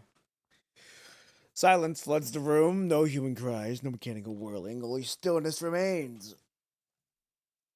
Veronica, footsteps shadow the silence as she makes a beeline for Dolores. Dust hangs in the air as an imposing mechanoid lies shattered. Half of Observer's massive frame now resembles a collapsed arena itself, forever part of the ruins. Either by sheer luck or because Overseer has shielded her from all of her attacks before its destruction, Dolores remains completely unscathed. Dolores remains seated, gazing at Veronica with icy content, as if its mere posture could preserve the top-down dynamic between them. Yet under Dolores' fire garments, her trembling limbs betray her fear. Dolores attempts to speak, but in an instant she feels crushing pressure around her neck as Veronica, her former property, seizes her by the throat. The circuits on her back snap and crackle as they tear loose, while Veronica holds her body high in the air. Got any more tricks up your sleeve, human? Dolores nearly blacks out from the pain, but her survival instinct keeps her conscious. Gritting her teeth, she presses the remote device she has hidden in her palm. A faint gunshot crackles through the air as the dust below the beneath Dolores' seat. Veronica's mechanical pupils instantly focus on the source of the sound. A small scorch mark appears on the synthetic skin of a mechanoid's face, nothing more. The remote attack device hidden under Dolores' seat had failed to inflict any meaningful damage upon Veronica's frame. Is that all you got? The mechanoid loosens her grip slightly, giving the human a chance to utter words of repentance. But this gesture doesn't reflect the fear or pleading Veronica accepts. Instead, with a mysterious smile, Dolores stares back coldly. What did you expect me to hear, begging for mercy? Under Veronica's cold stare, Dolores' face starts growing twisted, her calmness and nonchalant gone, her eyes are showing a glint of madness. You're nothing but a machine, a tool, a worthless piece of junk. Do you really think a tool like yourself stands any chance against your creator? The human shrill as mechanical laughter fills the room. Veronica brows furrow, her grip tightening. With it, Dolores' mechanical laughter suddenly comes to a stop. As the pressure around her neck intensifies, Dolores' eyes begin to lose focus. Veronica, however, notices that Dolores doesn't seem in pain at all. Rather, she seems relieved, as though this is exactly what she wants. Right then, it dawns on Veronica, for she's seen someone else like this before in the arena. Even mechanoids with failing logic systems would still calculate ways to resist defeat. Yet here is a human of flesh and blood seeking nothing but death. When Veronica loosens her grip, Dolores crumbles to the floor. What's wrong? Lost your nerve? See, what did I say? You're nothing but a tool. You really are pathetic. You're trying to enrage me. Veronica cuts off Dolores' taunts with cold indifference. No longer in her fight mode, Veronica seems as cold as ice now. You want to die. You could get the new vessel you wanted, so you'd rather die. And you'd rather die because you know you don't stand a chance against me. Dolores freezes for a moment, then erupts into manic laughter. It's a bunch of nonsense. Think you can fool me with just that because you can bring yourself to kill me, huh? Veronica shakes her head and she feels no pity, only a sense of irony. In the arena, mechanoids slaughter one another, while humans like Sarah and Rocco do whatever they can, hoping to survive. But now, none of that matters anymore. Veronica shakes her head, trying to rid of her consciousness model of these memories. She turns to walk away toward the exit arena instead. But the anomaly that erupted in the arena just now has reached her side. Overseer, still lying motionless on the ground until moments ago, suddenly flares to life, its visual models glowing with harsh red as the massive frame begins to stir. This is the telltale sign that the mechanoid is about to lose control. Wait, Veronica! Dolores stares at Overseer in terror, a horrible realization dawning on her. In this moment, Dolores loses her last shred of her facade. Ah, okay, so that's what she was trying to get at. She wanted to die to get to Overseer's body and then go from there. But knowing that he's alive now, her fate is sealed. She struggles to twist her damaged body, desperately trying to drag herself away from Overseer. Away from this very same mechanoid that has been most loyal to her, without whom she wouldn't have been able to manage her very own life. Veronica, don't leave me! Please, kill me. Veronica, however, is now on her way, casting not one glance at Dolores. Corrupted, Overseer launches a savage assault against its former human master. Ha! Damn. Behind Veronica, an agonizing wails of human and mechanical roars blend together and become part of the arena's brutal symphony. In the center of the arena, a crimson flower blooms across Dolores' body. The very human who once ran this arena is now nothing more than a mutilated body left to rot on the floor. Veronica stows her lance and turns towards the ruins. That's wild. Her visual model scans the cold, stiff human corpses littering the ground. Their faces remain frozen in terror and despair of their final moments. Only moments ago, these same people were lounging arrogantly in their seats, cheering as mechanoids slaughter each other for their entertainment. But now everything lies equal in the ruins, dead humans and mechanoids alike, all buried in the same collapsed structure. Veronica stops when she reaches the ruin. Amidst the cold wreckage of twisted metal and mutilated bodies, she spots a familiar figure. Like an exhausted fledgling that has landed to rest its weary wings, Sarah now lies motionless on the ground. With a faint smile still on her face, she seems as though she's seeing something beautiful in a peaceful dream. Sarah. Sarah, however, offers no response, now lost in eternal slumber. Veronica reaches out to gently wipe the blood from Sarah's face. She feels the very same coldness as her own when her fingers come into contact with Sarah's dried blood and pale skin. Snow begins to fall. Delicate white flakes drift down to rest on Sarah's face. Veronica looks up. This is the first time she's actually seeing what she's only seen before her in memory modules. In that fleeting dream, she has seen delicate white specks, snow. This is what Sarah told her these white specks are. The arena's dome lies shattered, allowing the first rays of dawn to filter through as snowflakes dance down from the open sky. At long last, the freedom Veronica and Sarah both long for is here, though not quite the same way as they previously imagined. Time to go. Veronica cradles Sarah's stiff, cold body against her chest, unfurls her dragon wings, and leaps skyward. Damn! Standing atop the arena's highest dome, Veronica beholds the world open for the very first time. And an endless snowfield stretches before her, its vastness exceeding the limits of her visual processors and contemplation capacity. Everything from her life in the arena now lies behind her, reduced to dust and ruins. Gradually, the snow buries everything across the vast plains. Dormant plants and destroyed man-made structures alike vanish under the endless blanket of white. Across this boundless expanse of snow, not a single human footprint remains. Veronica doesn't yet know that the Punisher virus has ended humanity's regime and set in motion a chaotic new chapter of flesh and steel. The rising sun pours into Veronica's visual modules, an experience unlike any artificial light she has seen. She spreads her wings and soars into the boundless sky. Alright, until the flowers bloom, episode 11.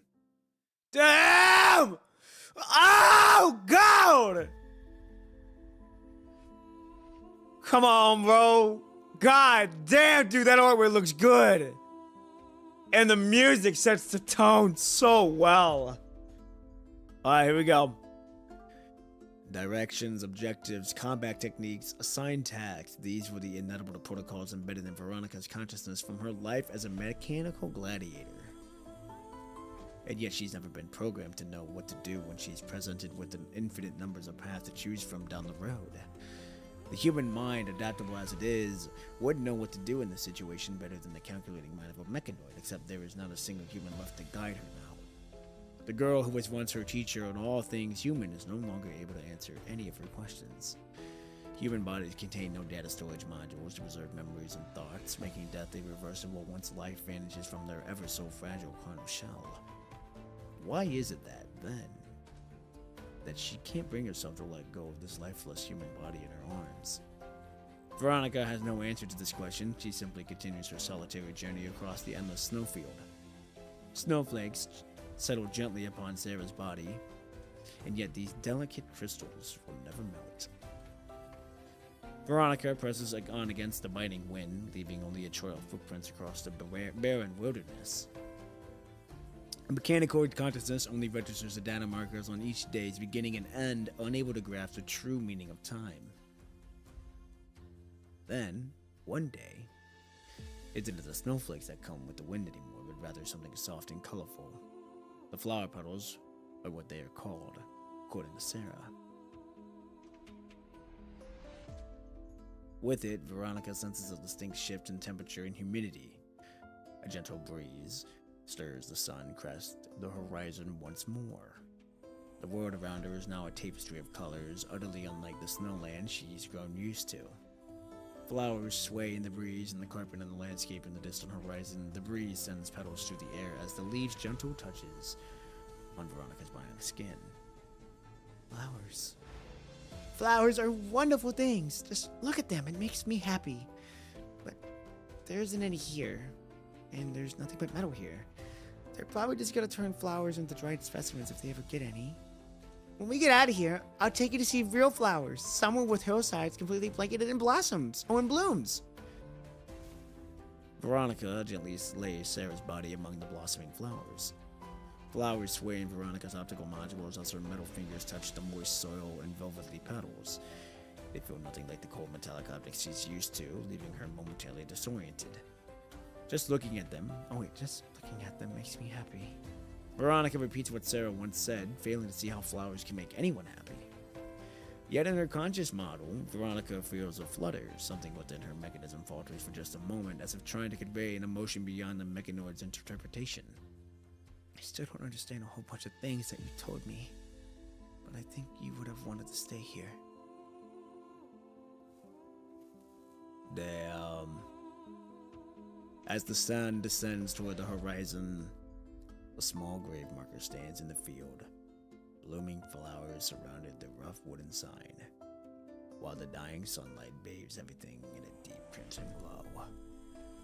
Veronica stands quietly before the makeshift grave. Nothing in her program tells her what the appropriate response should be in this moment. In all the too brief time with her human friend, Veronica had never had the chance to fully appreciate the complexities of humanity. What does one say to a friend who will never return? Sarah never told her the appropriate thing to do if she ever found herself in a situation like this. The concept of graves and what they meant was only mentioned in passing when Veronica and Sarah compared human body decay to the deterioration of machinery. Veronica now realizes that she should have tried to be a little more responsive when Sarah was trying to imagine a free future. Every day is just sleep, wake up, and work, and I'm so exhausted. I could really use some quality rest here. Hey, Veronica, what do you think the world outside is like? I wish I could be like that little bird. I'd love to be flying out there, with you by my side, of course. I'm sure you'd be gigantic with wings, though. So do let me perch on you if I ever get tired from flying. Hey, look at you, Veronica. You got wings now. Oh! Damn it! God damn it! Fuck! Damn! Fuck!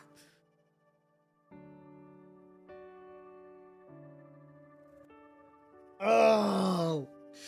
Shit!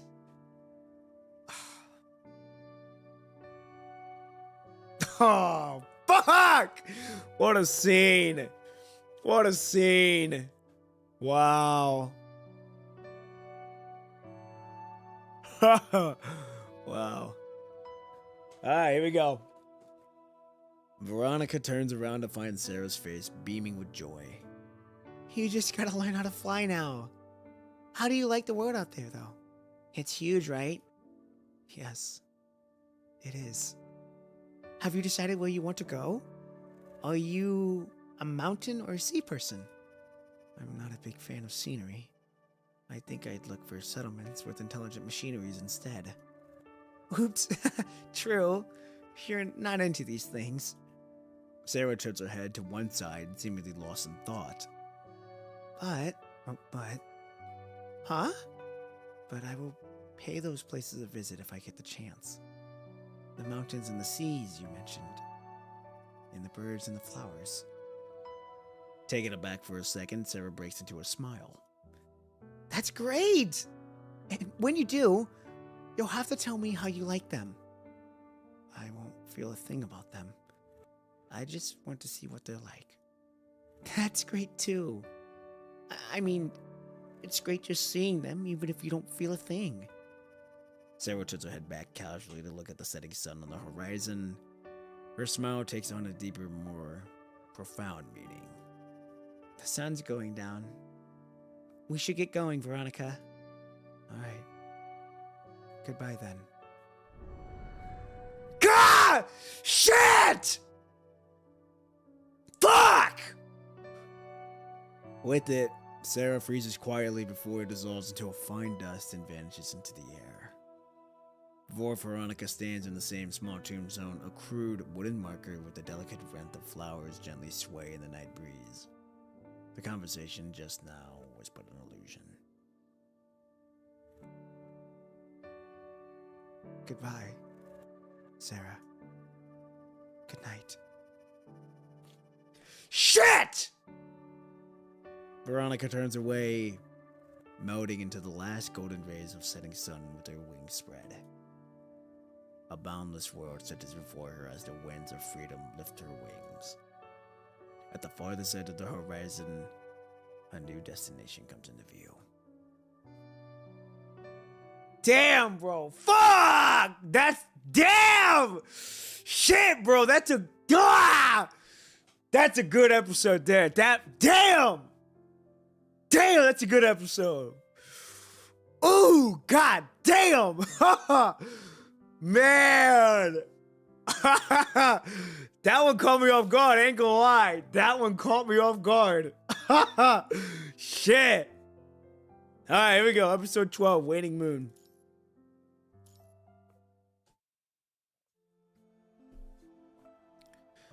Once upon a time, there was a scholar of unparalleled brilliance. Rather than trading his wisdom for wealth and status among the smart and powerful, he chose to live in seclusion deep within the forest.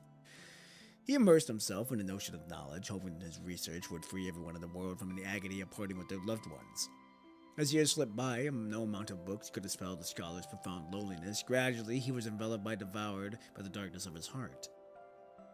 Then, one day, a princess who had lost her way in the forest stumbled upon the scholar's cabin and rescued him from the terrible darkness that had consumed him. The scholar had captivated by the princess's beauty while she admired her brilliance, and so they lived happily ever after.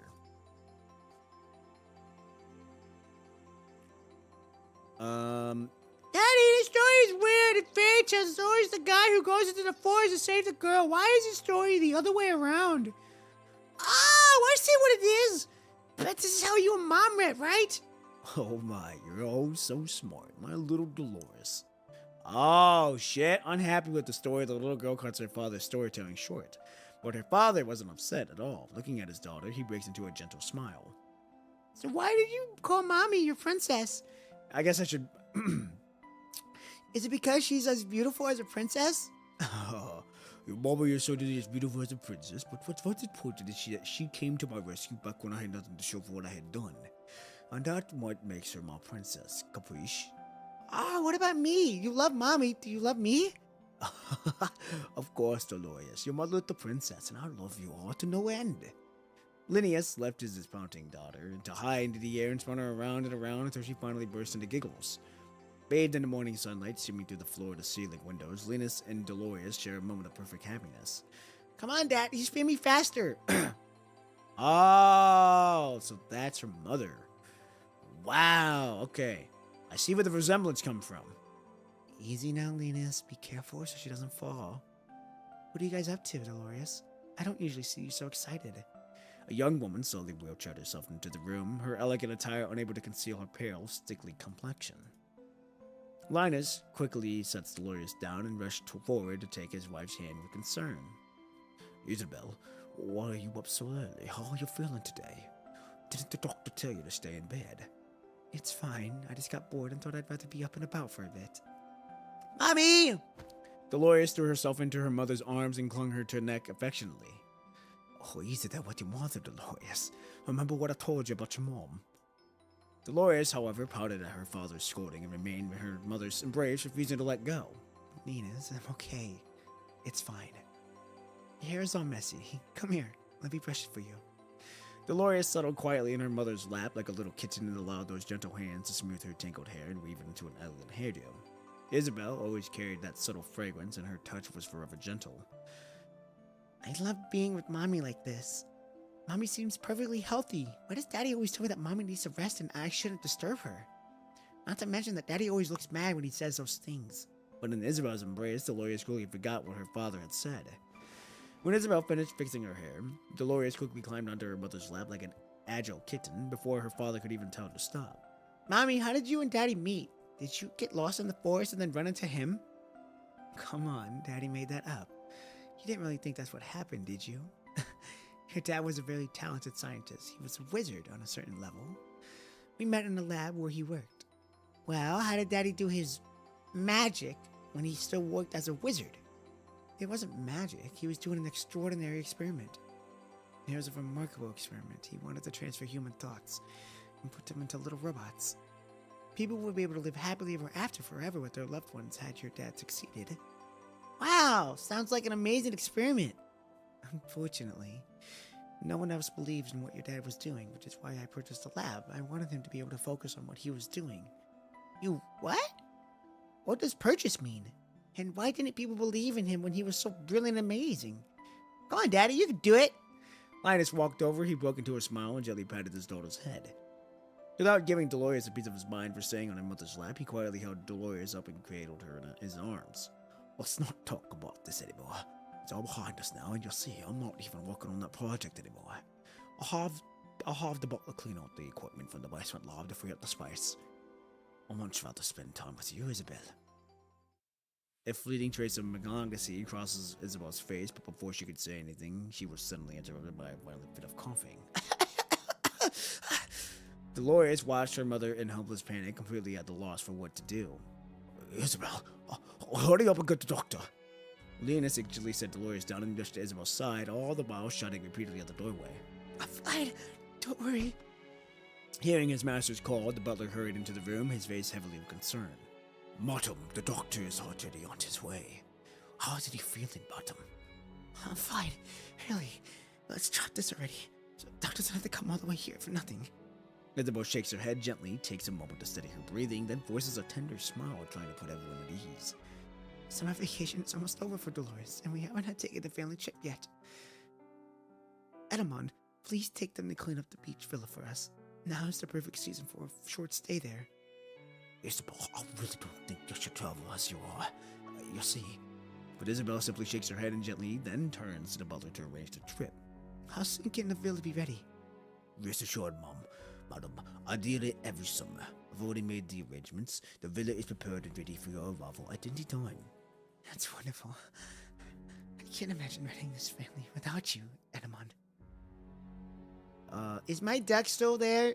And all those dolls in the attic? It's been ages since our last visit. Of course, Dolores. I've instructed the staff there to keep everything safe and sound for you. I wonder if the overseer is, Edamon. Wow, Edamon, you're amazing. You never let anything go amiss. It's an honor to receive such praise from you, Dolores. Well then, so, madam, if you'll excuse me for now, I must attend to the travel arrangements. The butler quietly withdraws and gently closes the door behind him, leaving the Everetts in privacy. Yet behind the heavy door, the room remains as quiet as ever.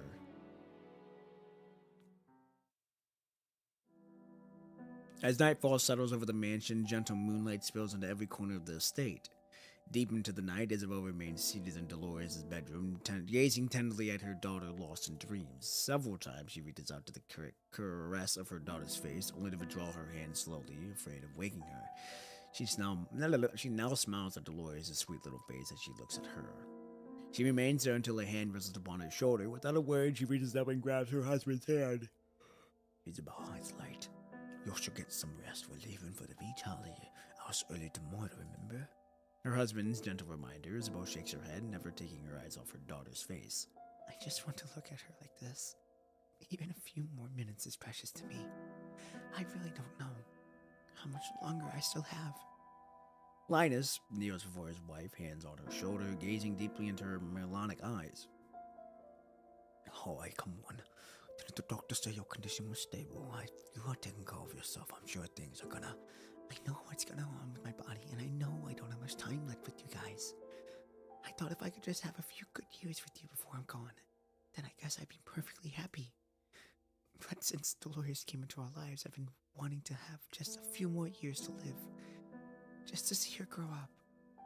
I just hope she grows up healthy and all, and never has to suffer from this incurable disease I have. Ooh.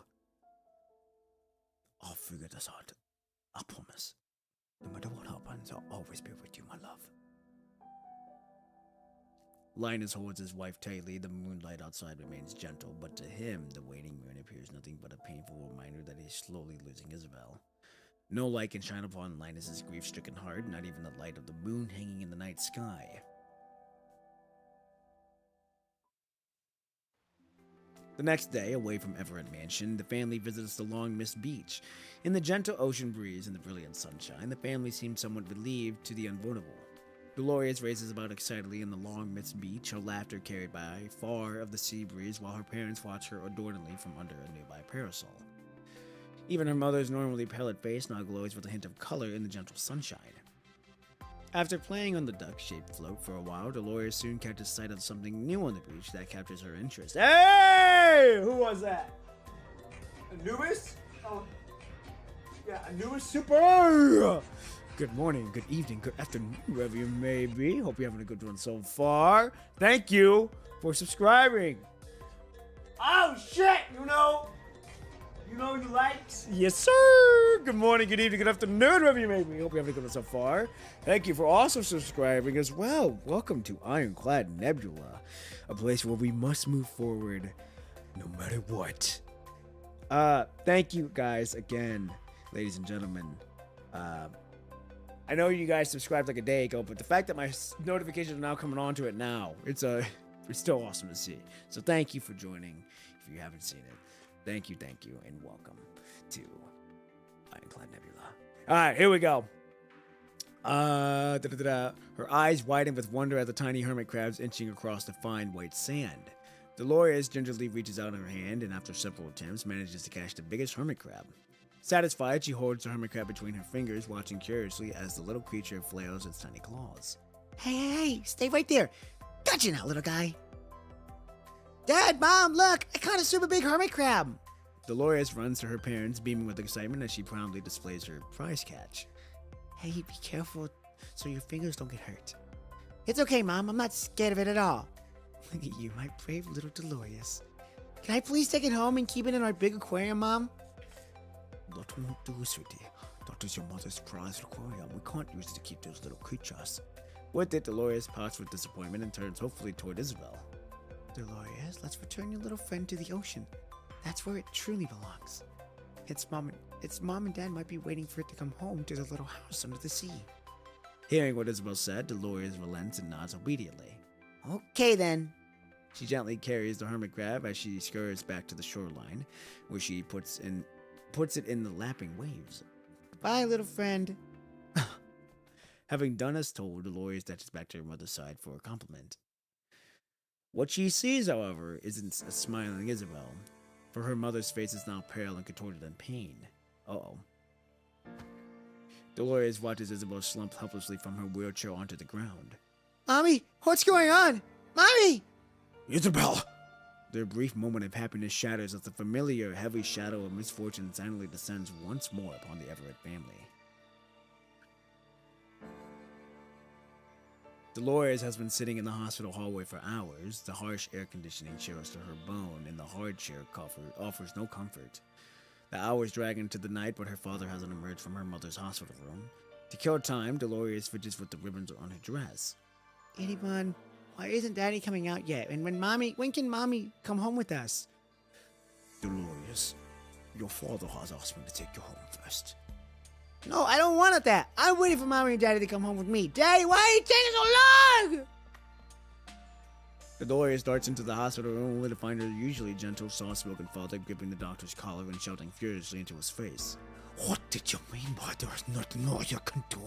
Did you have any idea how much money you donated to this hospital? And now you have the nerve to tell me this? Crack! Useless! Worthless! His face ashen with rage, Linus shoves the doctor to the floor and storms out of the room, completely ignoring his little daughter trembling in the corner. Daddy? Bobby? Huddled in the corner, Dolores freezes in helpless confusion. Eddieman rushes into the room, helps the doctor up from the floor, and offers profuse apologies. I'm so terribly sorry about this. Linus is just... he's having difficulty accepting the news once and for all. Which is why he... I understand. I was telling it as it is. From across the room, Dolores watches her mother lying unconscious, surrounded by the medical equipment. She longs to go and give her a hug, but anyone holds her back. Dolores, your mother is asleep. It's best not to leave her alone. Let me take you home.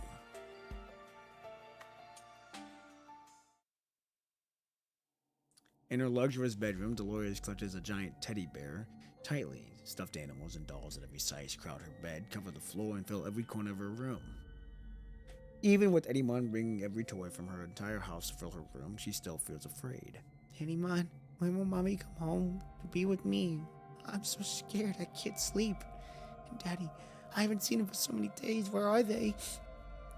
Dolores, your father will be busy for a while. As for your mother, I'll be standing guard right outside your door. If you need anything at all, don't just call for help. Good night, Dolores. With a bow, Eddie-mon backs out of the room and gently closes the door behind him. Feeling lonely and helpless in the darkness, Dolores bites her lip, trying to hold back her tears. Finally, clutching her teddy bear, she breaks down sobbing. She cries for what seems like forever before she falls asleep from fatigue. Damn, she really going to it then. In her dark, hazy dream world, something like a giant hand caresses Dolores' face while soft humming lingers by her ears. Sleep now, sleep in peace, my daughter. I'll love you forever. Everything good that the world has to offer shall be with you. A bouquet of roses, a bouquet of lilies. When you wake up, my darling, they'll all be yours. Dolores jokes away from her dream, her eyes flying open, but the room remains completely empty. Mommy? Dolores doesn't even stop to put on her shoes as she flings open the door, desperately searching for her mother, but the hallway is completely empty. Even Eddie-mon, who promised to stay in guard, is nowhere to be seen. The only sound is a distant argument coming from the basement. It's her father and Eddie-mon. Following the sound, Dolores tiptoes down the stairs. The door to her father's laboratory, a place where she's never allowed to enter, stands ajar, spilling out a beam of light and the sounds of an increasingly heated argument. Too afraid to enter, Dolores decides to instead hide outside the door and eavesdrop on the argument between her father and the butler. With all due respect, Linus, what you're doing is absolutely inconceivable, even if you're the one who's running the family business now. I've been serving the Everett's since Isabel was just a little girl. I've watched the girl all the way to this very day. She's rather a woman of dignity, not some puppet for you to manipulate as you please. Now that she's no longer with us, she deserves to rest in peace, not to be used as your test subject. Oh, you respect to me like that? You're just a butler. As you pointed out, I'm the one doing the family business now. That gives me the right to do whatever I please. Linus, don't forget who you are. You're just a starving scientist without a penny to your name. What exactly do you think you'll find yourself today if it weren't for Isabel? I can't believe Isabel fell for a two-faced scoundrel like you. What did you just say? You better shut your trap now, you little shit! The sound of something being violently smashed echoes through the door, followed by her father's increasingly furious curses. In the dark corner where no one noticed her, Dolores, all tearful, crouches down and wraps her arms tightly around herself, alone with her grief. Alright, episode 13, Cold Rain. Through the curtain of rain, the girl stands motionlessly before her mother's grave. On the tombstone, surrounded by fresh flowers, her mother's entire existence has been reduced to these few cold words. In loving memory of Isabel Everett.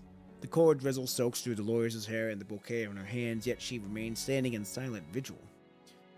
We should head back, Dolores. The rain is picking up. Every year on this day, you stand here alone from dawn to dusk. I'm sure it would be Isabel's heart. I'm sure it would be Isabel's heart if she ever saw you like this. Anyone, is it true what they say? I mean, is my mother's body really not under there? Oh, not there under the stone? They say my father only buried an empty coffin here. I have never heard such rumors myself, Dolores. With a tired, detached smile crossing her face, Dolores appears as though she's trying to convince herself of something she doesn't believe. Yes, of course. Mommy is resting right under this stone. I should go, Dolores. It's your coming-of-age ceremony today. The estate has been decorated, and we'll be receiving a lot of guests for the banquet tonight. All right. Dolores casts one last mournful glance at her mother's tombstone before finally turning away. That evening's banquet lacks the all-night laughter and commotion typical of a celebration of a wealthy family. There is no passionate singing or dancing from young revelers. The elegantly dressed guests only exchange brief pleasantries, go through the motions of dining, then feeling awkward, quickly make excuses to leave. Before long, the parking area outside the estate stands completely deserted once again. Lavishly decorated yet utterly somber, Dolores Everett's coming-of-age ceremony quietly draws to a close. Dolores sits alone at one end of the long table of her former gown. In her former gown, the elaborate dishes before her have gone cold, and the 18 candles on her birthday cake remain unlit. The guests from her coming-of-age ceremony have long since departed, leaving her alone in the lifeless opulence. The whispers and murmurs she overheard lingering in her mind. What's wrong with Linus Everett? His only daughter coming-of-age ceremony today, and he's nowhere to be seen. Exactly. It's completely improper, leaving that poor little girl to manage all these guests by herself. That whole thing would have been a disaster if it weren't for their old butler. Huh, you don't know half of it. Turns out Linus, dude, wasn't even from a distinguished family or anything. He's just an old gold digger who married into money. I heard he used some kind of research working on transferring human consciousness into mechanoids. A real weirdo he was. He couldn't find work anywhere, and he was so broke he could barely afford to eat. Then out of nowhere, Isabel took a liking to him. Not only did she shower with money continuing his research, but she only married him shortly after. That's just wow. But the guy was coded in his good looks, talk about lucky, and now he's the one running the family business, and then it was gone. But what bad luck she had. She had just taken control of the family fortune when she came down with an incurable disease, spent years in a wheelchair before passing away. Rumor has it that the guy is keeping Isabel's body at home for some sort of experiment. God knows if that's true, though. Shh, keep it down. You don't want Dolores to hear this. Poor girl, if you ask me. Mother's dead and the brother's a complete oddball. Might as well be an orphan. I heard her mother's strange disease was hereditary. God knows if she's gonna end up with the same thing herself. Ouch.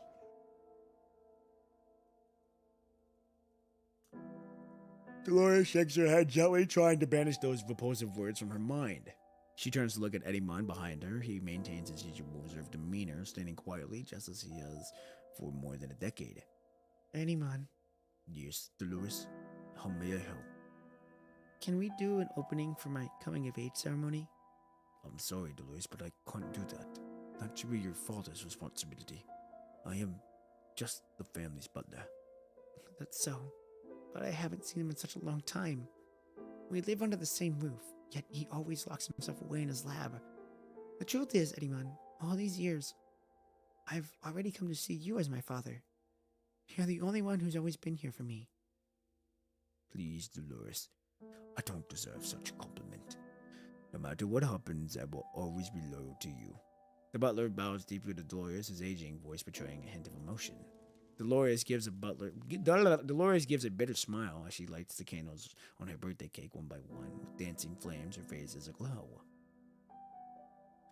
She watches the candles burn in silence and closes her eyes to make a quiet wish. Finally, she opens her eyes and gently blows out the dancing flames. From this moment on, I am an adult. I deserve a say in the family affairs.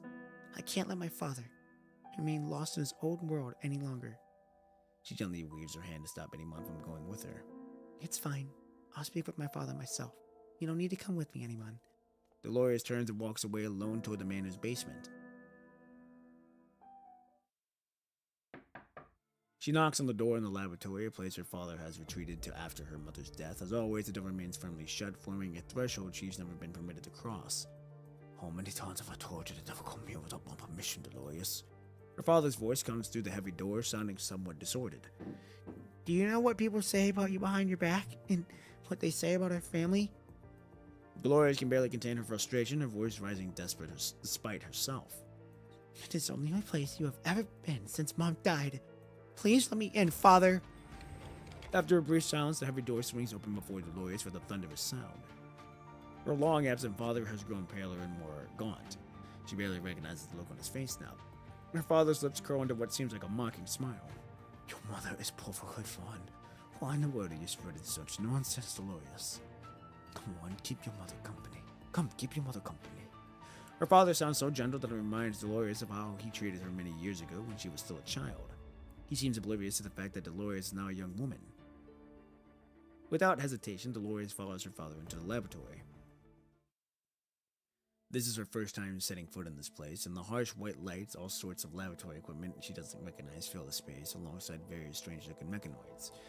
In the vast laboratory, a mechanoid sits in the chair at the center of the testing chamber, surrounded by a tangle of intersecting cables. Its metallic shell looks anything but human.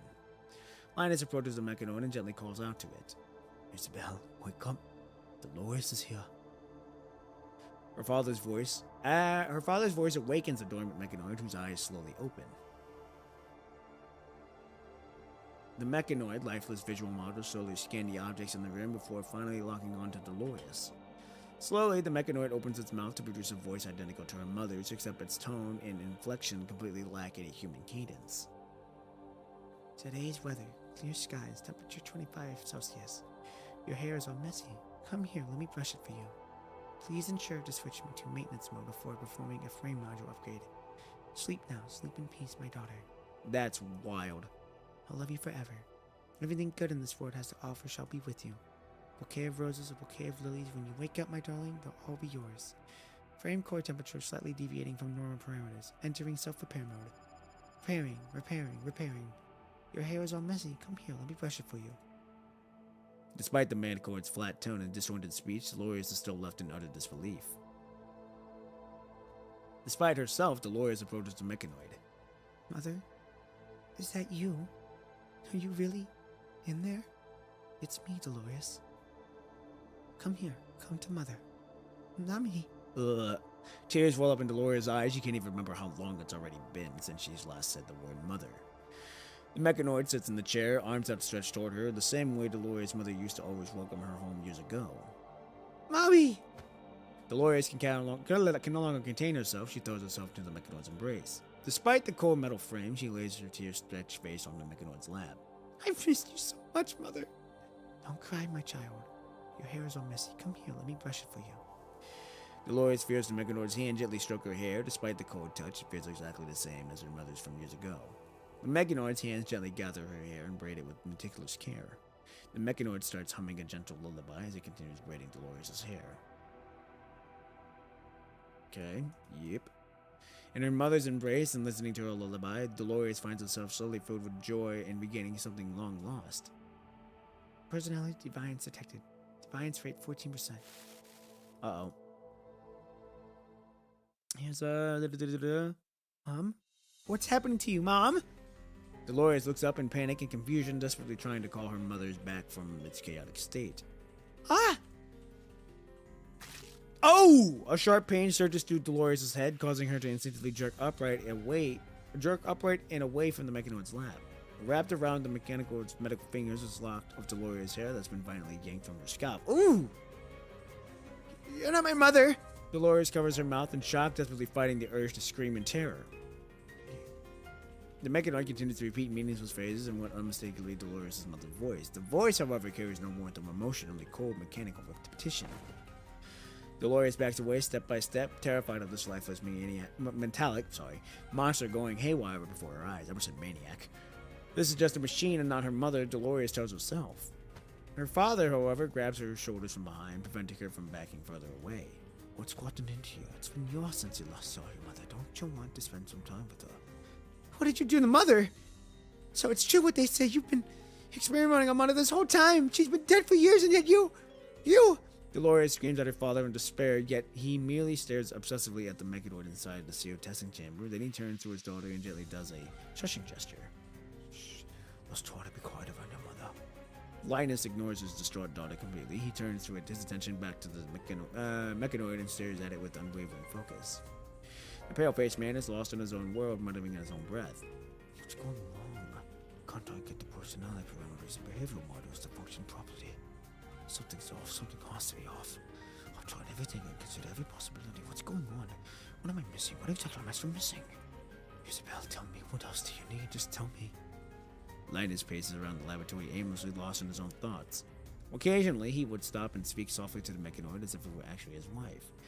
He continues adjusting the mechanical settings and hangs on every automated voice prompt and proceeds. Conscious data incomplete. Prentice parameter 23%. Linus. Impossible. That can't be happening. How could this be happening? I swear to God, I've completed the transfer and simulation of all the device consciousness. How could anything still be missing? I need to figure out what's missing. What exactly is missing, though? What could it possibly be? Tell me, Isabel. What is it, a critical piece of memory you're missing? Linus, I was so happy with you. And here you were, our little Dolores. Wanted to have just a few more years to live, just as you grow up. Father! That's not Mother! Dolores falls on her knees behind her father and screams in anguish. The man lost in his own world, suddenly jolted back to reality by his daughter's cry. Like someone waking from a trance, he turns to his face, his daughter, staring at her as if she's seeing her for the first time. It seemed that Dolores now has a face of a strikingly similar to her mother's. Oh, I see now. That's what's going on. I know what's missing now. The personality realm is going to be properly calculated because you, Isabel, are missing some consciousness data. And I see the villain. What's missing? Just stop filling the missing pieces from your personality data, and you'll be whole again. That's it. Oh, funny that never occurred to me. Linus suddenly seizes Dolores' wrist, his eyes ablaze with manic excitement. He pulls Dolores across the room back to where the mechanoid is. You'll give birth to Dolores. She is an extension of you, which means part of your personality has to be in her. I'm gonna give your back to her now. You'll be whole again. You'll be perfect again. Father, what are you doing? Have you lost your mind? Let go of me! In growing despair, Dolores sees what her father is trying to do with her. But the man before her now, only a manic stranger, is no longer her father she once knew.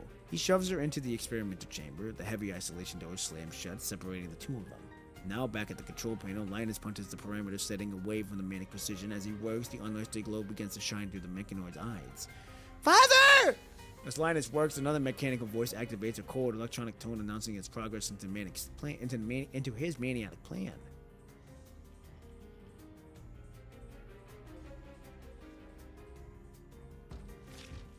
Dolores pounds her fist against the transparent chamber door until her knuckles split and bleed, yet the door doesn't budge one bit. Crimson smears bloom across the glass with each of Dolores' punches, but Linus remains unmoved, deliberately avoiding Dolores' call for help. I'm your daughter, Father! Your daughter! Linus' fingers pause over the control panel for just a heartbeat. When he finally looks at her, her eyes are so completely cold. Oh, his eyes are so completely cold and so clinically detached that Dolores feels a wish in horror. You don't never meant to exist, Dolores. Your mother was always ill. In the pregnancy, killing you, the turmoil made everything for us. We had agreed not to have kids, and then you came along. We never saw that coming, but Isabel had a complete change of mind. Her whole life was suddenly all about you. She wanted us to the reason, wanted to take care of herself anymore. You know, barely exists and keep it the cost of her life. Everything works just because of the sacrifice and stuff. And no, it's time to return what you took from her. No, please, don't do this! I don't belong now, Isabel. You'll be back with me soon. Oh yeah! Butler coming in clutch! A gunshot shatters the silence. Linus' hands freeze over the controls as he stares down in disbelief and the crimson blood sweating across his chest. Then, without a word, he crumples to the floor. Right then, a man bursts through the doorway. Dolores! Edimon, a butler, rushes to the experimental platform and flings open the chamber door. He sets Dolores free and positions himself protectively in front of her, shooting her with his body. His pistol remains trained on the fallen man, the man who was once his master. The dying man drags himself across the floor, leaving a crimson trail behind him. With his last ounce of strength, he crawls toward the grotesque mechanoid. Isabel. At last, his trembling fingers make contact with the mechanoid. With tremendous effort, he pulls himself up, clinging desperately to the mechanoid that houses both his obsession and Isabel's very life. Under him, his blood pools into a dark crimson puddle. Don't be afraid. I want to go home, Linus. Don't be afraid. I'll deal with it. The man's feeble voice falls silent, locked in an eternal embrace with his beloved. He freezes with a smile of twisted contentment as his final breath escapes him. Entering maintenance mode, initiating contest data, self-diagnostic.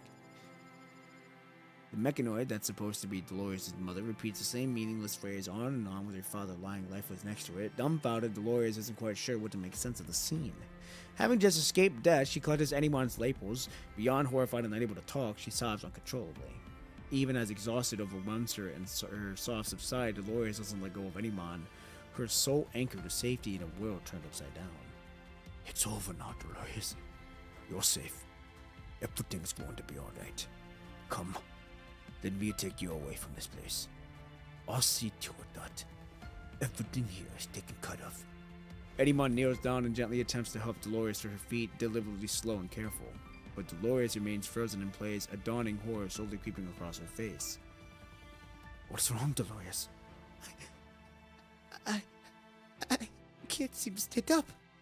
The terror in Dolores' eyes intensifies as she presses her palm against the floor and strains with all of her might to push herself up, but her legs refuse to cooperate.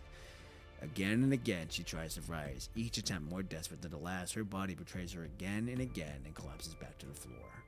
What's happening to me?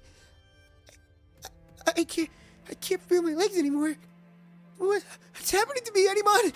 Dolores screams in despair as she frantically pounds her fist against her unresponsive legs.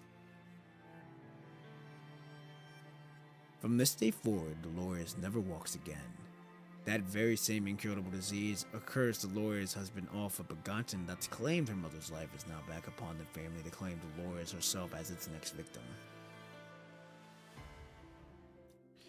Episode 14, Nocturne. The last episode. Let's go it.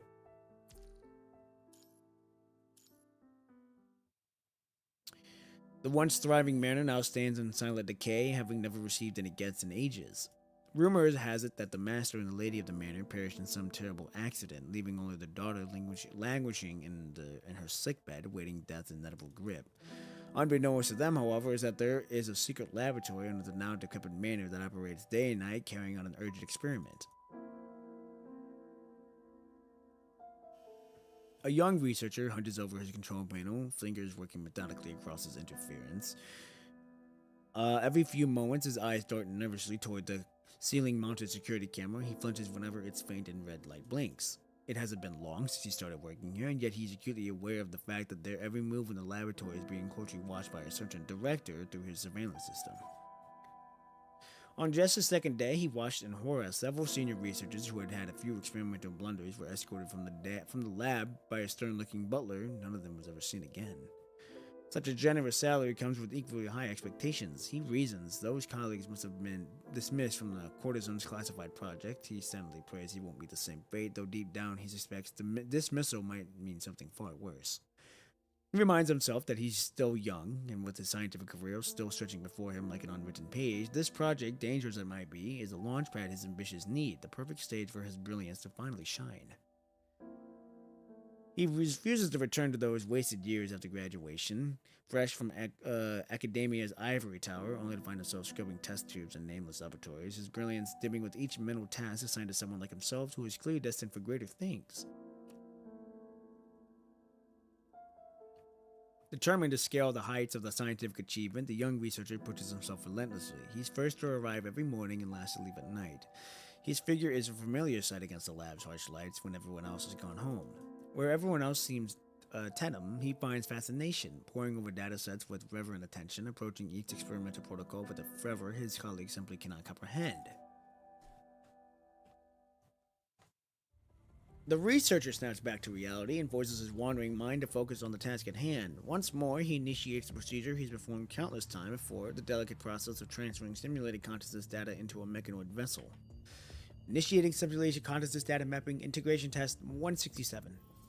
As the researcher inputs his command, the data streams across the experimental panel begins to pulse.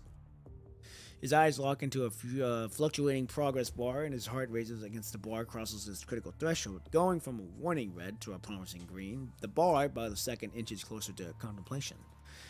Yes, come on. Let's make it happen this time. The researcher murmurs these words like incantations, as though his whispered encouragement would somehow speed up the process. Then his body tenses with anticipation. He rises from his chair despite himself. Right then, the bar, having come so far without any hiccup, freezes in place. With it, the promising green quickly drains away and turns red again. Damn it! Matching coefficient is dropping. Reduce the signal to noise ratio now. The red bar continues a merciless retreat. Why is it still dropping? No, this isn't working. Amplify input signal strength. Filter from the outer noise. The progress bar hits 0.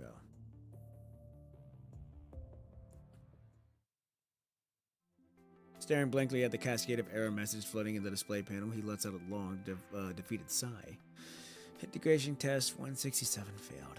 He slumps back into his chair, shoulders sagging with defeat. He runs his fingers through his diffuse hair and begins to murmur to himself. It's not working. The signal interference always rockets out of control whenever I load the simulated consciousness data into the mechanoid. Does that matter how much I adjust the parameters? No amount of playing the parameters seems to work.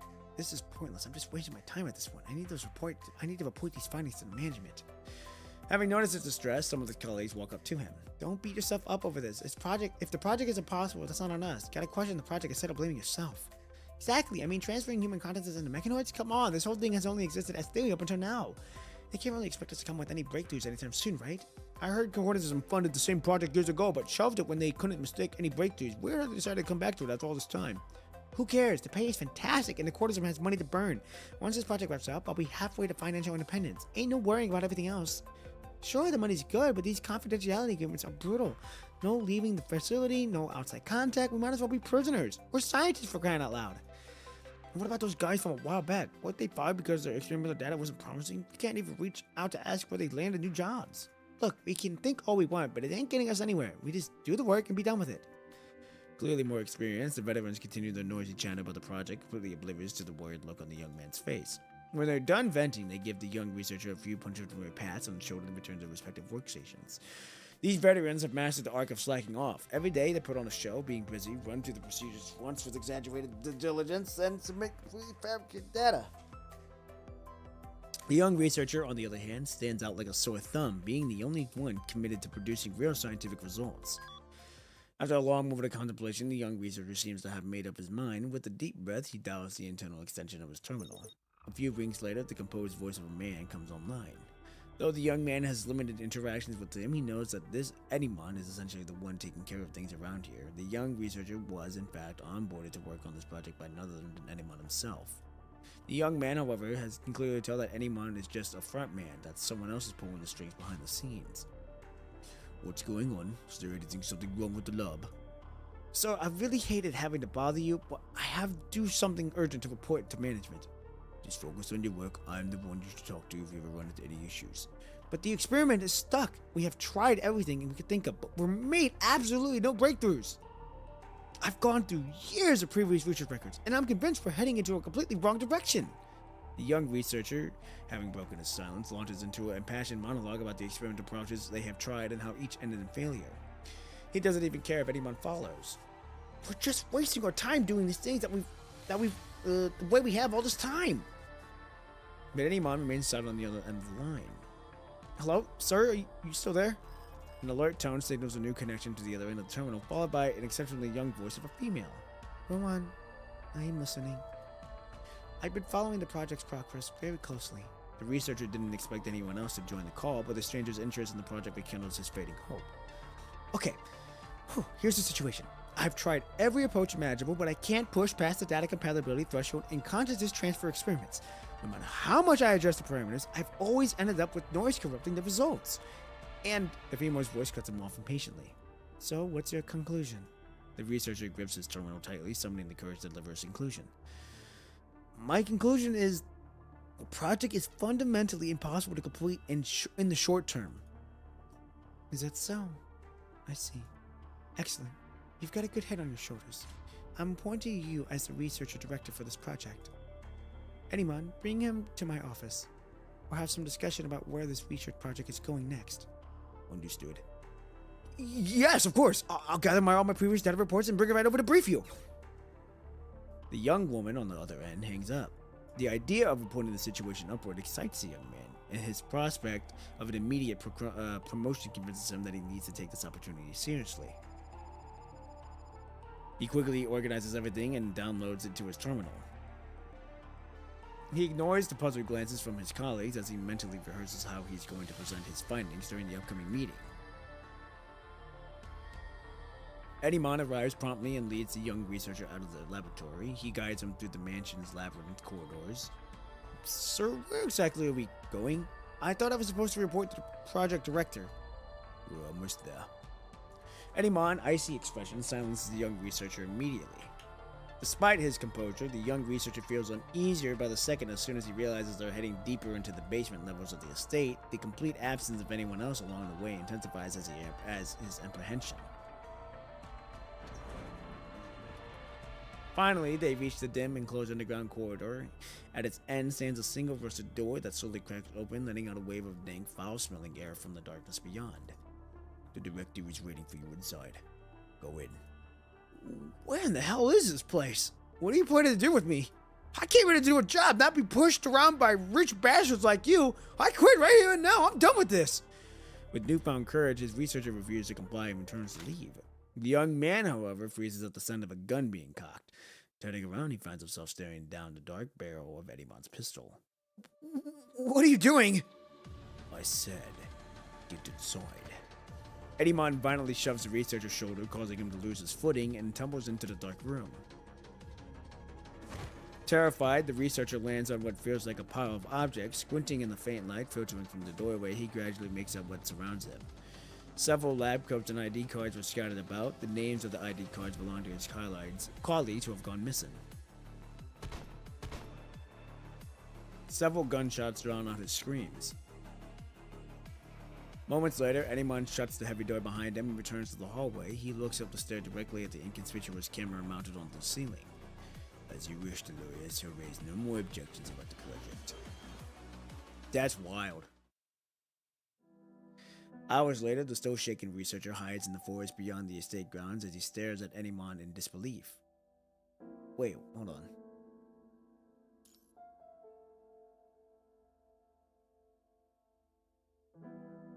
Okay.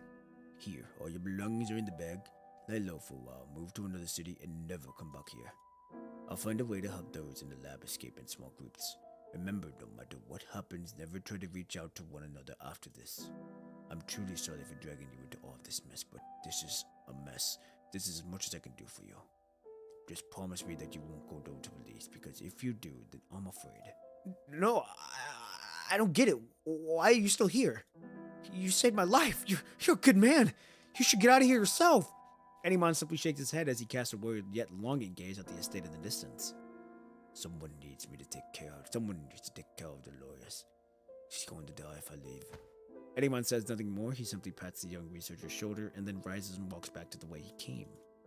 The settling sun bathes the ivory-covered estate in the blood-red glow. Eddymon stands in silence before the mansion, gazing up at the window on the top floor. Okay. Behind the window, Dolores watches him quietly. So this is what you call loyalty, Eddymon? Dolores watches the butler enter with unsettling calm. I'm sorry, Dolores. You let them go. Every single one of them. You got in the way of my plan and set free of those who should have died.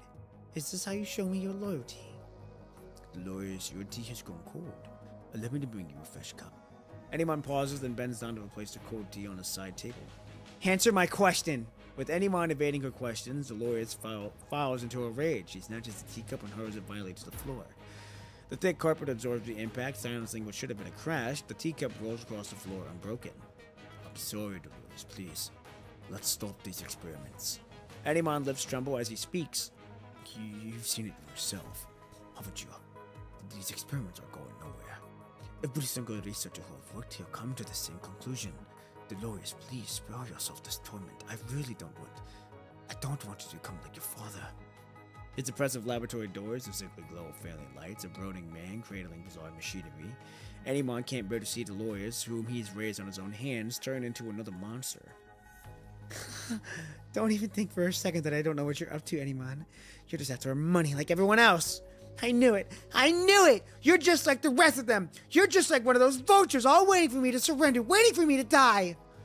Dolores shrieks hysterically. Years of physical suffering and endless battles against all her relatives, eyeing their fortune, have transformed into a deeply paranoid and eccentric woman. Dolores, I'm not...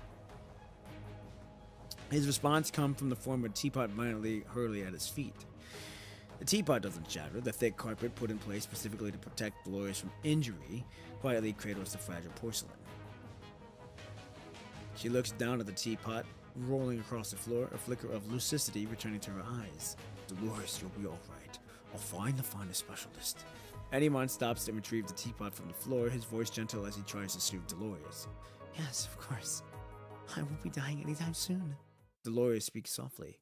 I won't be dying, but you, Eddymon. Before Eddymon can react, the dark barrel of a gun is pointed squarely at the butler's chest. No fucking way! Oh, yes!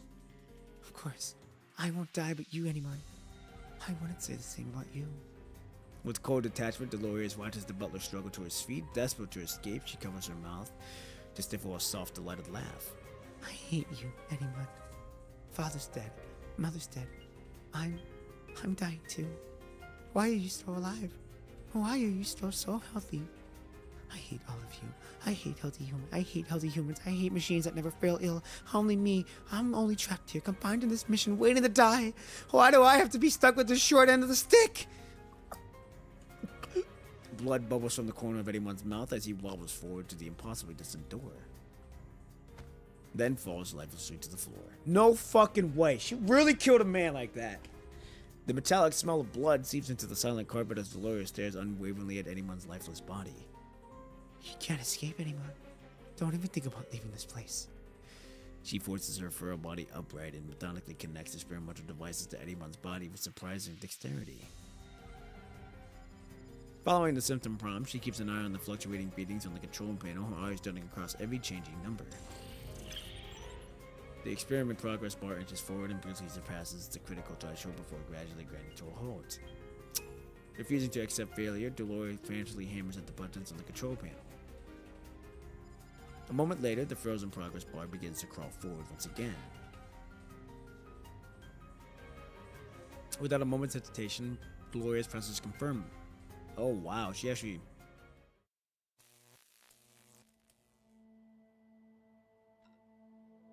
Dolores. As the loading bar reaches completion, the mechanical that Dolores put in place long ago slowly opens his eyes on the other side of the room. Dolores. Hello. Good day. Anyone? Good day. I am Ava. I am your mother.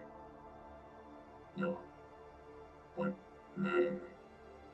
No matter what happens, I will always remain loyal to you. Huh. Yes, that's what you've always used to say, anyone. That you would always remain loyal to me, right? The Megador climbs out of the chamber and stands silently behind Dolores. That's more like it, anyone. I can forgive you for what you have done, but since you let those researchers go, you'll have to continue the work for yourself. I'll continue their work yourself. Past experimental data and procedures are compiled into files and uploaded to the Mechanoid's memory shell. Under Dolores' command, the Mechanoid continues the hopeless experiments. The manor remains as desolate as ever.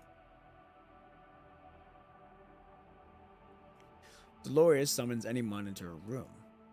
We're falling behind. We need more Mechanoids for this project. Only the most powerful Mechanoids can meet my requirements. I will create for them a brand new stage for them to shine. She gazes at the images of the Colosseum on the screen before her, a smile slowly spreading across her face. That's wild. So that's how this all began.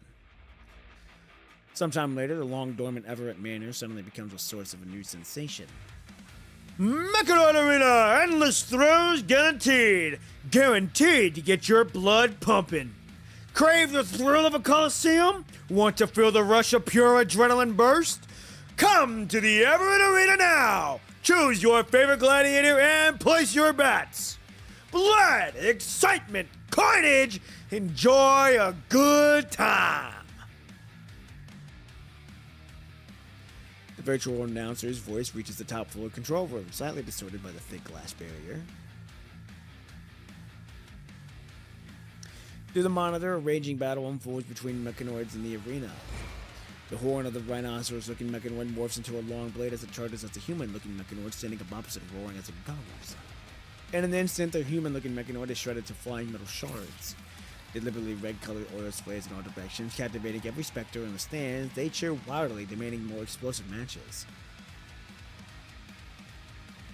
Look at that, anyone? Yes, Master. This is what I need.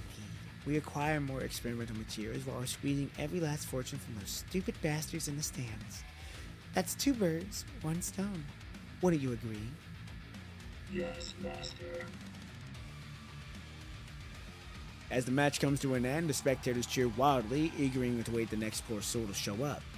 So sit back and enjoy the ultimate entertainment and have a wonderful evening, everyone. With the virtual announcer's animated voice filling the arena, the stage is set for another round of gladiatorial combat. A female mechanoid with a long tail, lance in hand, slowly steps into the gleaming spotlight at the center of the arena. Watching the mechanoid walk into the arena, Dolores breaks into a faint smile. Surprise me, Veronica. That's wild. Okay.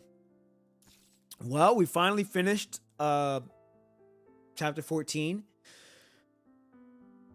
Crazy ending to episode 11, and then got to understand why she's like this in episode 4 from the rest of these 3 episodes. So, what's up, Poppin'? That's a wild force filter. Was it good? Was it good, or was it distorted really badly? I thought I didn't know if it was gonna be good or not. I thought it was good, but we're gonna see. How you doing, Patrick? Hope you're doing well. Hope you're having a good one so far. You're on the back end of stream. Since we just got done with Veronica's chapter. However, we do still got to do her floating or her affection story. I don't know how it's gonna go, and I don't know what to expect. I'm guessing this is her. I'm gonna assume that this is her for her to be wandering about until she finds the Church of Machina, maybe. I'm not sure. So. I thought it worked. Going to rewatch this one later. Oh, did it? Okay, hold on. Let me see. Let me see if it really worked.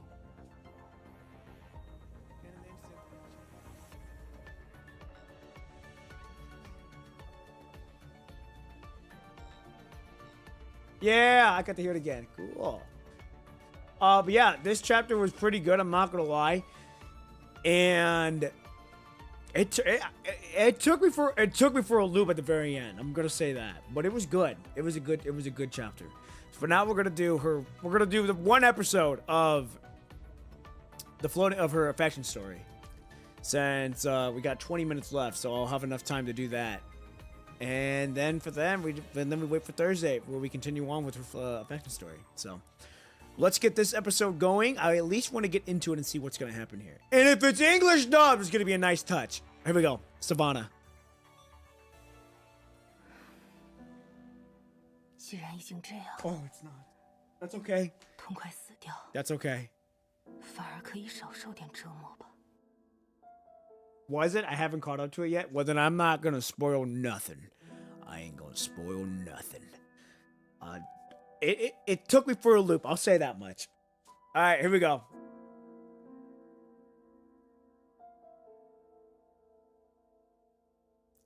Dusk settles over the savannah. Epirus, once a jewel among the Golden Age nature reserves, is now nothing but a forgotten dust bowl. 2 spotted hyenas, up to their eyeballs at a gruesome feast, ravenously tear into the remains of a lioness. Her hide is peeled off. Right, and the untouched bits of the carcass bear tell the tail signs of a clean, precise cut. This is not an act of nature. A distant howl from her kin cuts through the air, a clear signal to hustle to rejoin the migrating pack. Crackle. It is a sound of grass stems snapping. Every inch of cold, hard metal pushing forward makes the wild grasses bend and break. Nature itself is groveling under the iron heel of something man-made, letting out a quiet sigh of surrender. The spotted hyenas flinch, their guts screaming danger. Without missing a beat, they bolt. Yeah. Okay. So I'm gonna assume this is her after, what happened in the end.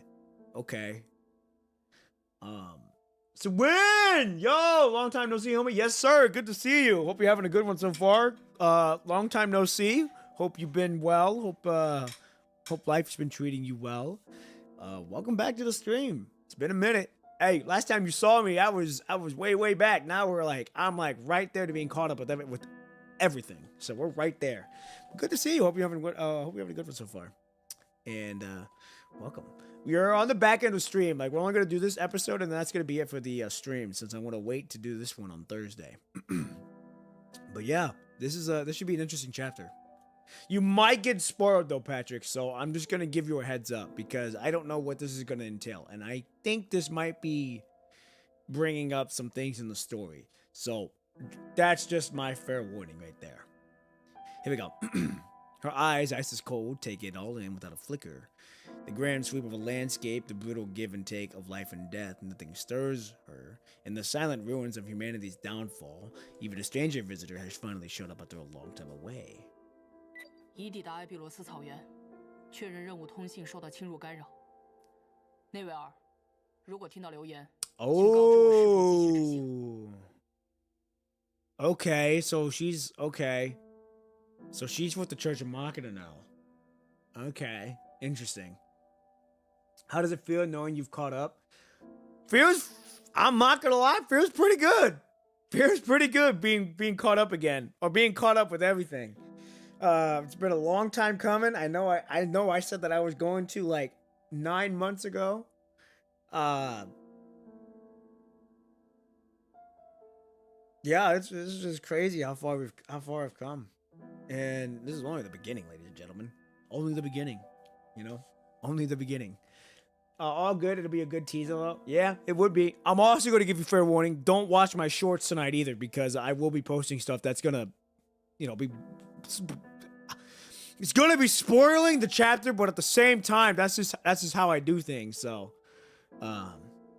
Life's good, but my plan to getting a PC is fucked. My RAM prices are... I've heard the RAM is fucking skyrocketing.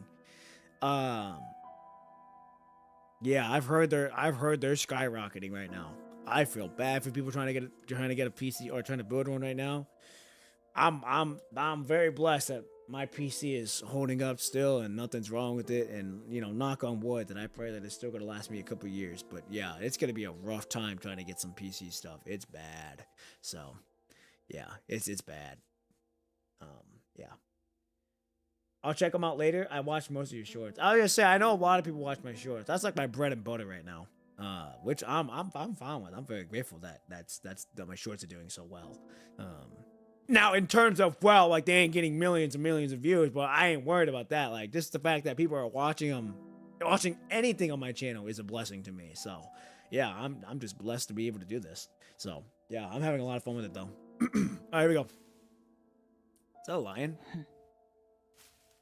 Veronica doesn't even drop her chin. She just swivels her eyes with an icy stare. From her lofty perch, she spots at a tail no more than a dry stick, quivering ever so slightly in the tall grass. A scrawny, tiny lining cub lies on the side, already in death-cold embrace, surrounded by a cloud buzzing flies and mosquitoes.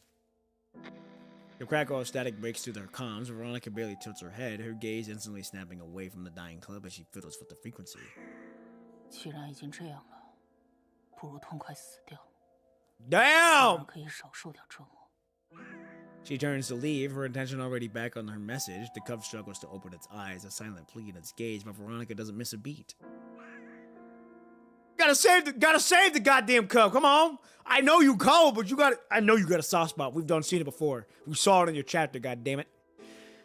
The cub's desperate plea is no longer than the hum of an insect around it, and certainly not enough to halt Veronica's retreating footsteps. That's tough. That's tough. The little cub is on its last legs, barely able to let out a whimper for survival, even though Veronica is long gone. Wow, okay. Yeah, I guess I'm just hunting for second-handed rams. Those ain't infected by AI as soon as new parts. Yeah, that's true. True. But they're gonna also bring those up. They're gonna skyrocket on top of that too. It's gonna be an interesting time for a little bit. It clings to life by a thread, fighting tooth and nail. The last vestiges of daylight are fading as the sun dips below the horizon. The rustling in the grass picks up again, signaling something moving through the tall stalks. It stops right in front of the dying cub. 很吵。 Ah! 只要有记忆，机械生命就不会真正死亡。血肉之躯，却轻易就能被彻底摧毁。 A dragon and a lion. 所以是这个原因吗？是因为你们只有一次生命。无论是塞拉，还是阿列克谢，你们临死前的动静，都让我非常。Alexei.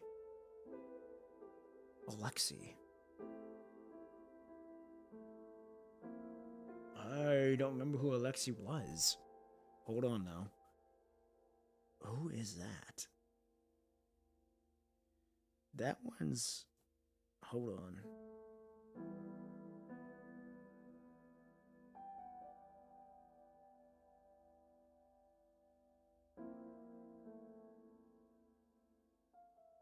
Who was Alexei? I don't remember who that one was. Ram is not a floorboard anymore? Yeah, it is. Yeah, it's not. It's bad. Someone at my work is trying to get one. He told me the price. I'm like, oh, wow, that is a lot. It's bad. Veronica, who usually doesn't show any ounce of emotion, actually notes her brows, mulling over for a moment. 非常不舒服。 She drops her gaze, looking down at the dying client cub at her feet. Night creeps over the sweeping savannah.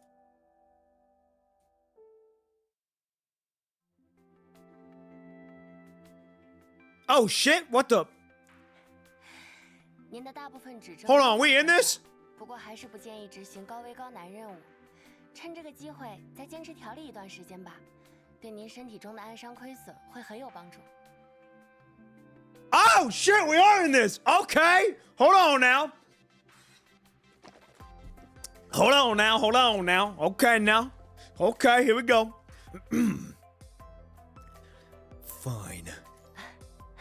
待在医院的日子有点无聊，对吗？哎，听说昨天您参加了这里的战地护理培训，好像还上台做了协助示范。 What? Words travel fast, doesn't it? 您不知道吗？很多没有报名的人都去围观了，毕竟是灰鸭指挥官嘛。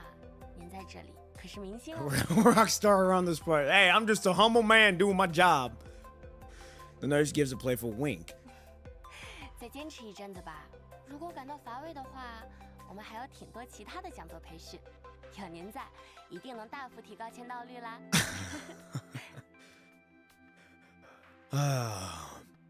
After being on the go for so long, it's tough to shift gears when things suddenly grind to a halt. Ain't that the fucking truth? 安心养伤吧，指挥官大人。偶尔也享受一下平静闲适的生活嘛。 No sooner have the words hung in the air than the peaceful moment is shattered by the rumble of grades hurtling down the hallway. Several zip by when suddenly the patient on the last one shoots bolt upright, grabbing the rails. Even the old hand medical staff are caught flat-footed before they can get him to lie back down. 灰鸭指挥官， Hello? 初次见面，哇，居然见到活的灰鸭指挥官。抱歉，我有点太激动了。之前队长还说生命之星能随机刷新和您见面的机会，居然是真的。At the mention of his boss, the patient's face falls a mile long. 完蛋了，队长应该已经收到消息了吧？这次我因为冒进受伤，下午地面任务小队又得缺席1人了。完蛋了，一定会被队长骂死的。不过只是最简单的遗址回收任务，应该不会被骂得太惨吧？ A ruins recovery mission. 对的，这次是去原埃比罗斯自然保护区的研究所遗址，将那里的保育与研究资料带回空中花园，是个比较轻松的地面任务。倒是听研究员们提起过，科学理事会似乎打算重启部分黄金时代中断的特殊病症与特效药物研究，正在逐步回收相关动植物研究资料。对的，就是这个。队长也说，这些资料可以为生态链恢复做一些前期的研究储备，也能帮助多渠道食物产能提高。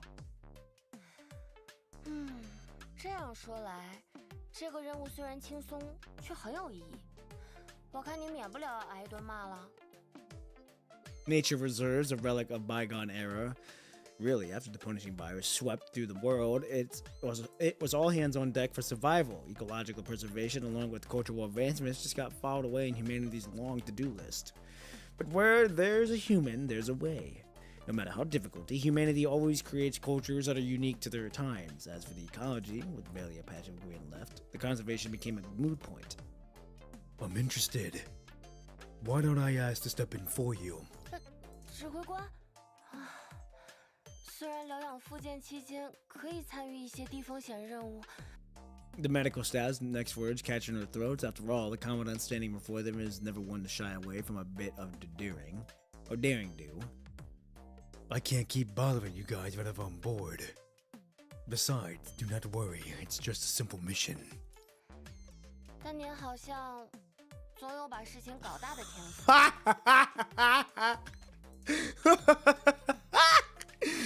We always seem to drink. We always somehow manage to bring some some type of trouble our way. But you know what? It ain't nothing we can't handle.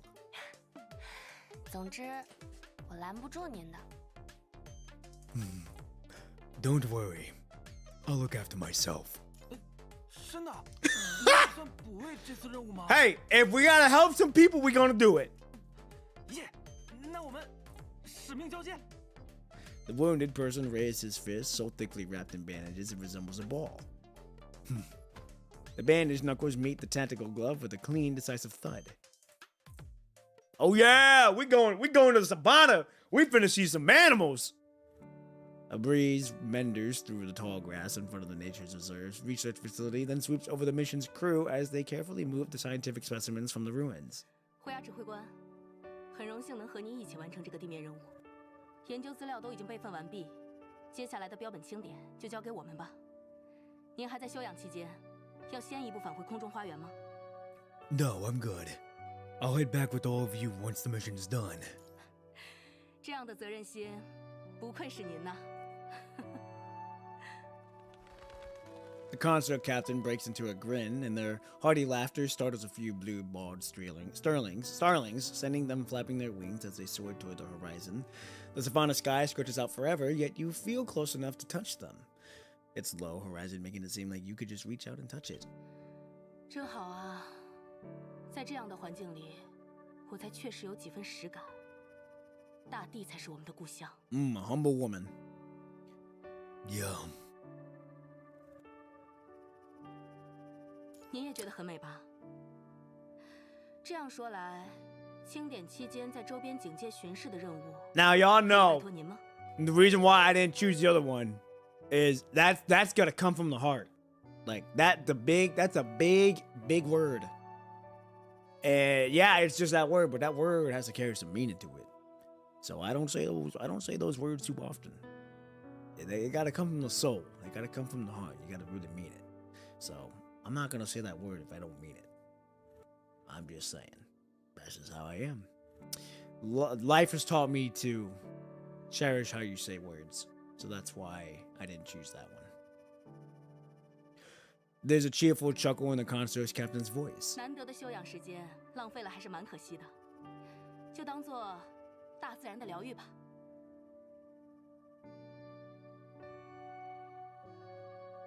Blue-bellied starlings perch on the cascade branches, etched against the sunset, painting the ivorous savannah like something out of a dream. The birds preen their feathers without a care in the world, every now and then letting out their cheerful chirps. Their song is quite a treat, isn't it? Without even realizing it, you've gone off the beaten path, pulled in by the siren call of those wild melodies. You adjust the facial plate of your power armor and hit pause, soaking in this rare moment of calm. That is something that we strive for every day, ladies and gentlemen. You sit there to just be present in that moment, enjoying whatever it is. Because in that moment, you are at peace. And calm waters over it. Oh.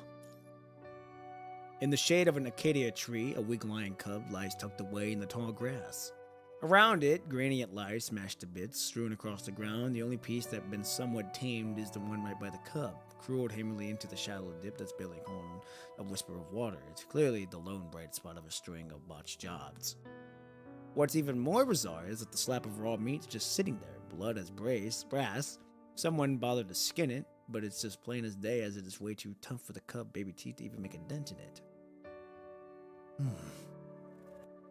It's clear someone tried to help, but they didn't exactly knock it out of the park. This whole scene just screams rookie caregiver. Could there be really someone else out here in the sticks? The poor little guy isn't plainly under the weather. Your heart sinks as you check its ear and tips paw pads, confirming your worries when they feel abnormally cold. Rough go of it, huh, little one? When you gently pinch its fur, its skin is slow to spring back. Its dry nose and sunken eyes are all red flags telling you this cub hasn't had a decent meal for ages. Sensing you're on its side, the cub round, its black eyes locked into sensing you're on its side, the cub's round, black eyes lock on the mind. It tentatively licks the hand I'm petting it. tilts its head, sizing me up. Once I was sure I was no threat, it softly nuzzles my palm. You're quite the little charmer, aren't you, little one? From the feel of its tongue against your hand, it's clear its mouth is dry as bone too. Don't worry. You're safe with me. You fish out a nutritional solution from your supply pack and pour out a bit into your palm.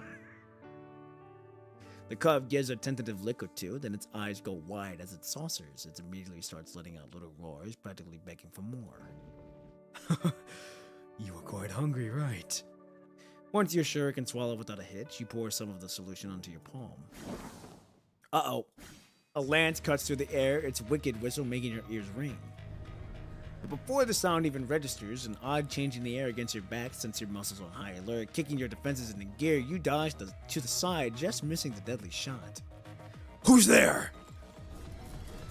Before you can even get a look at your attacker, a deep rumbling hum hits you from right behind. You spin around, your armor snapping into place over your arm just in time to block a sweeping lance. The force of the impact ruffles Veronica's hair, revealing her cold, stern face and a pair of eyes that curdle milk. It's you. Ah, shit! Yeah! Okay, so this is after that battle. Because she did survive.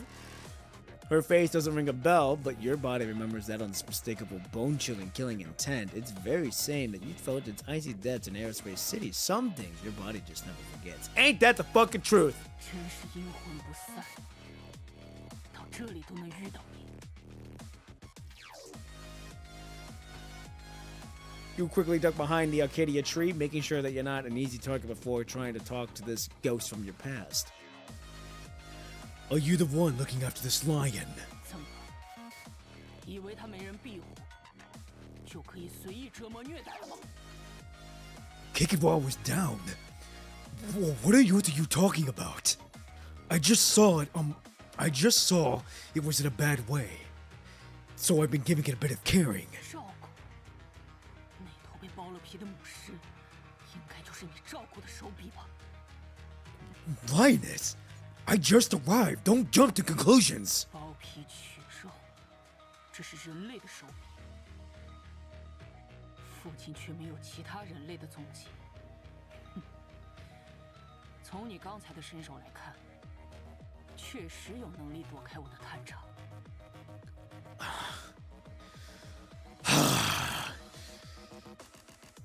It's crystal clear she's just letting her predators do the talking. I'm tempted to bang my fucking head. How absurd she is. 我无法理解人类的大脑为什么会把折磨作为取乐的手段。不管是机械生命还是动物，甚至是同类，都能成为你们施虐的对象。害怕、恐惧、痛苦，只有这些能让你们兴奋。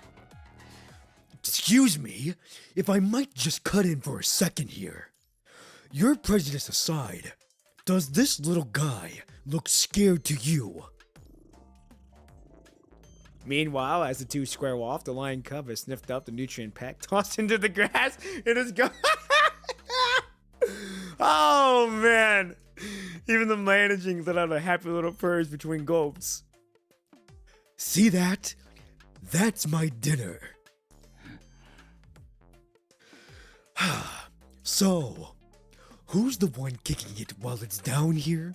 The poor thing was so hungry, it was practically talking. Veronica keeps her lips sealed, but the sudden ice in her glare makes it clear she doesn't take kindly to being accused of neglecting the cub. Before Veronica can even get to the word in, the little cub, which has been feeding just moments before, lets out a pained whimper and suddenly kneels over. Your heart sinks and a knot forms in your stomach as you dash out from behind the Acacia tree, but before you could reach it, a lance whizzes through the air, cutting off your path. 你对他做了什么？ Oh my god, lady. Don't stop me! I need to check on it! You crouch beside the lion cub and your worst fears are confirmed. It's not breathing, completely still, no response to anything. Oh shit. Hypomosapia. 什么？ It's going into shock. If it had too much nutrients too fast. You can't help but kick yourself. That nutritional solution is only meant for combat emergency rations. It never crossed your mind that it would be too much for the cub's delicate system. This isn't good. I need to clear its airway and start CPR to get its breathing and heart going again. Even though you know human CPR like the back of your hand, you've never formally learned animal emergency procedures. Luckily, you've recently skimmed through some research facility documents that have exactly the information you need. Ain't that funny how that works? Have you watched My Dress Up Darling before? The main character has the same reaction in the word beautiful. Damn it! That you do too. Yes, I have watched My Dress Up Darling. And fun fact, that's actually where I got that philosophy from. When I watched that, when I was watching that that show, it made, now granted, this was back when I was in a dark place. And when I seen that, it opened my eyes of like, oh wow. Those words hold meaning to it. I should be more careful with how I say things. Cause, you know, here's another thing. Here's another thing that I go by. Watch your thoughts, they become your words. Watch your words, they become your actions. Watch your actions, they become your future. That's another thing. I'm always trying to watch what I say all the time because someone's watching. All right? It ain't got to be a person. It ain't got to be an animal. I know someone's watching no matter what. So I always try to like watch what I say. That's why if you always see me like really pause, I'm really thinking about what I'm trying to say. And me saying that word just now, reading your message, like I got pissed at myself because it's like I can't be saying that out loud because that holds meaning into it. So, yeah, that's where that came from was my Dress Up Darling, and so it helped me a lot. So that's where I got it from. Good catch though. Here we go. You lay the lion cub on its side and, going by the book, find the chest cavity right below the elbow. The instant your hand hits the spot, you feel something cold against your neck. Without looking back, you know there's a lance pointed right at your throat.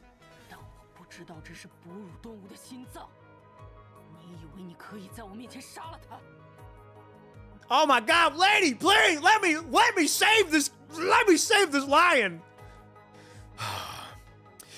Do you even know what a mammal is? As a mammal myself, I reckon I know a thing or two about what needs to be doing right now, way better than you do. Every second of this golden hour is precious. If you really want to save it, then just back off and let me do my work. It is the first time Veronica has ever heard such an unshakable, cold resolve in the human's voice since they've crossed paths. A plate of armor silently shimmers into existence around the human's neck, granting against a hovering lance tip with a harsh, ear-splitting screech. The lion cub lets out lies cold on the ground, barely stirring. Its only sign of life due to the human's relentless efforts to bring it back. Stop getting in my way. Take this as a heads up or a warning, if that floats your boat. Veronica has been warned before. It is not new to her. Anyone who thinks they can strong-arm her into submission has, without fail, ended up eating the dirt under her lance. But something in this human eye makes her pumps to break. It's not malice she sees, but something else. Something that, for some reason, she can't quite put her fingers on. That makes Veronica hold her horses. I like the wording that they have here. I like the wording. It's nice. It's wording that I use. A distant rumble of the thunder rolls, and a fine drizzle begins to kiss the savannah. Through the gentle rain, the human keeps at it, methodically performing CPR on the lion cub, one hand dramatically pressing its side, the other delivering rescue breaths with practiced precision. She lowers her weapon. Long before the Golden Age, humans have been perfecting their knowledge of animal care for generations. Connect with me if you don't trust me. I have proof. 链接？你以为我和我那些同类一样，是会被轻易哄骗、拴上狗链子的蠢货吗？ God, you remind me of Veronica, lady. 对你的一切都没有兴趣，做好你该做的事就行。 With a feeble cough, the lion cub finally regains its heartbeat and breathing. Under Veronica's scrutinizing gaze, you retrieve a syringe from your first aid kit. This is sodium glycophrolate. Same name, but refined. It treats both humans and animals. 人 Humans. Oh, right, of course. Hypomastamia is quite dangerous for humans, too. Under Veronica's watchful eye, you slowly administered the injection into the lion cub. 心肺复苏是什么？ First aid for cardiac arrest. Works on most mammals. As the lion cub breathing gradually stabilizes, you reach out to stroke its fuzzy ears, a playful smile on your face. Good boy.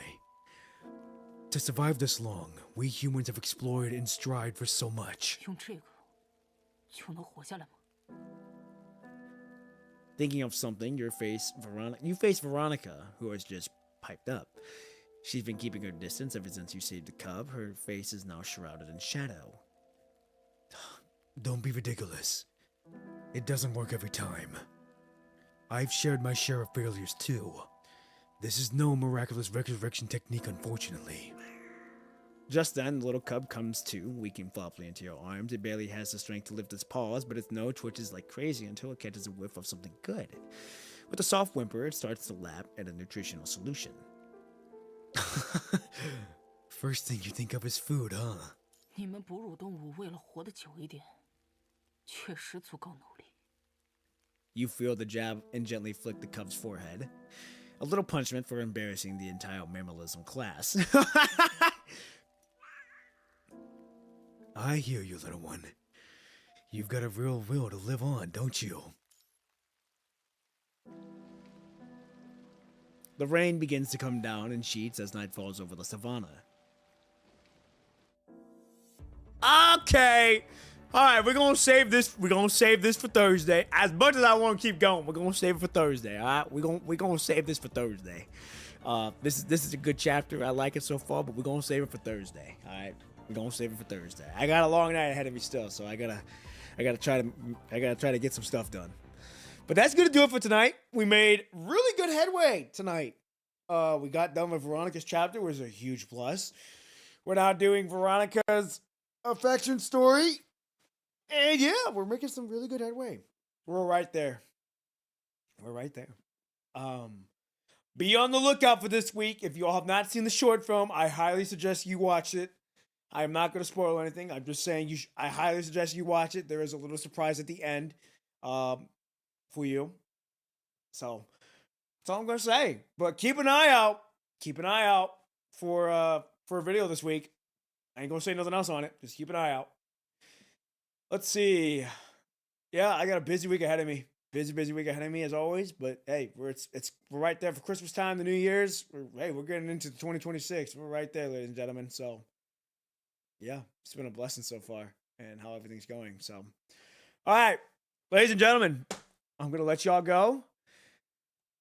Thank you again so much for watching. You didn't have to watch me tonight, and the fact that you decided to stay and watch, I don't take that for granted at all. I thank you all so much for watching as always, and I'm going to keep on blossoming. I say that. So, ladies and gentlemen, I will see you all Thursday night, 7 p.m. Central Standard Time, where we will be continuing on with Veronica's affection story. Until then, I hope you all have a good evening, a good morning, and a good afternoon, wherever you may be, and I'll see you then. I'm out. Peace!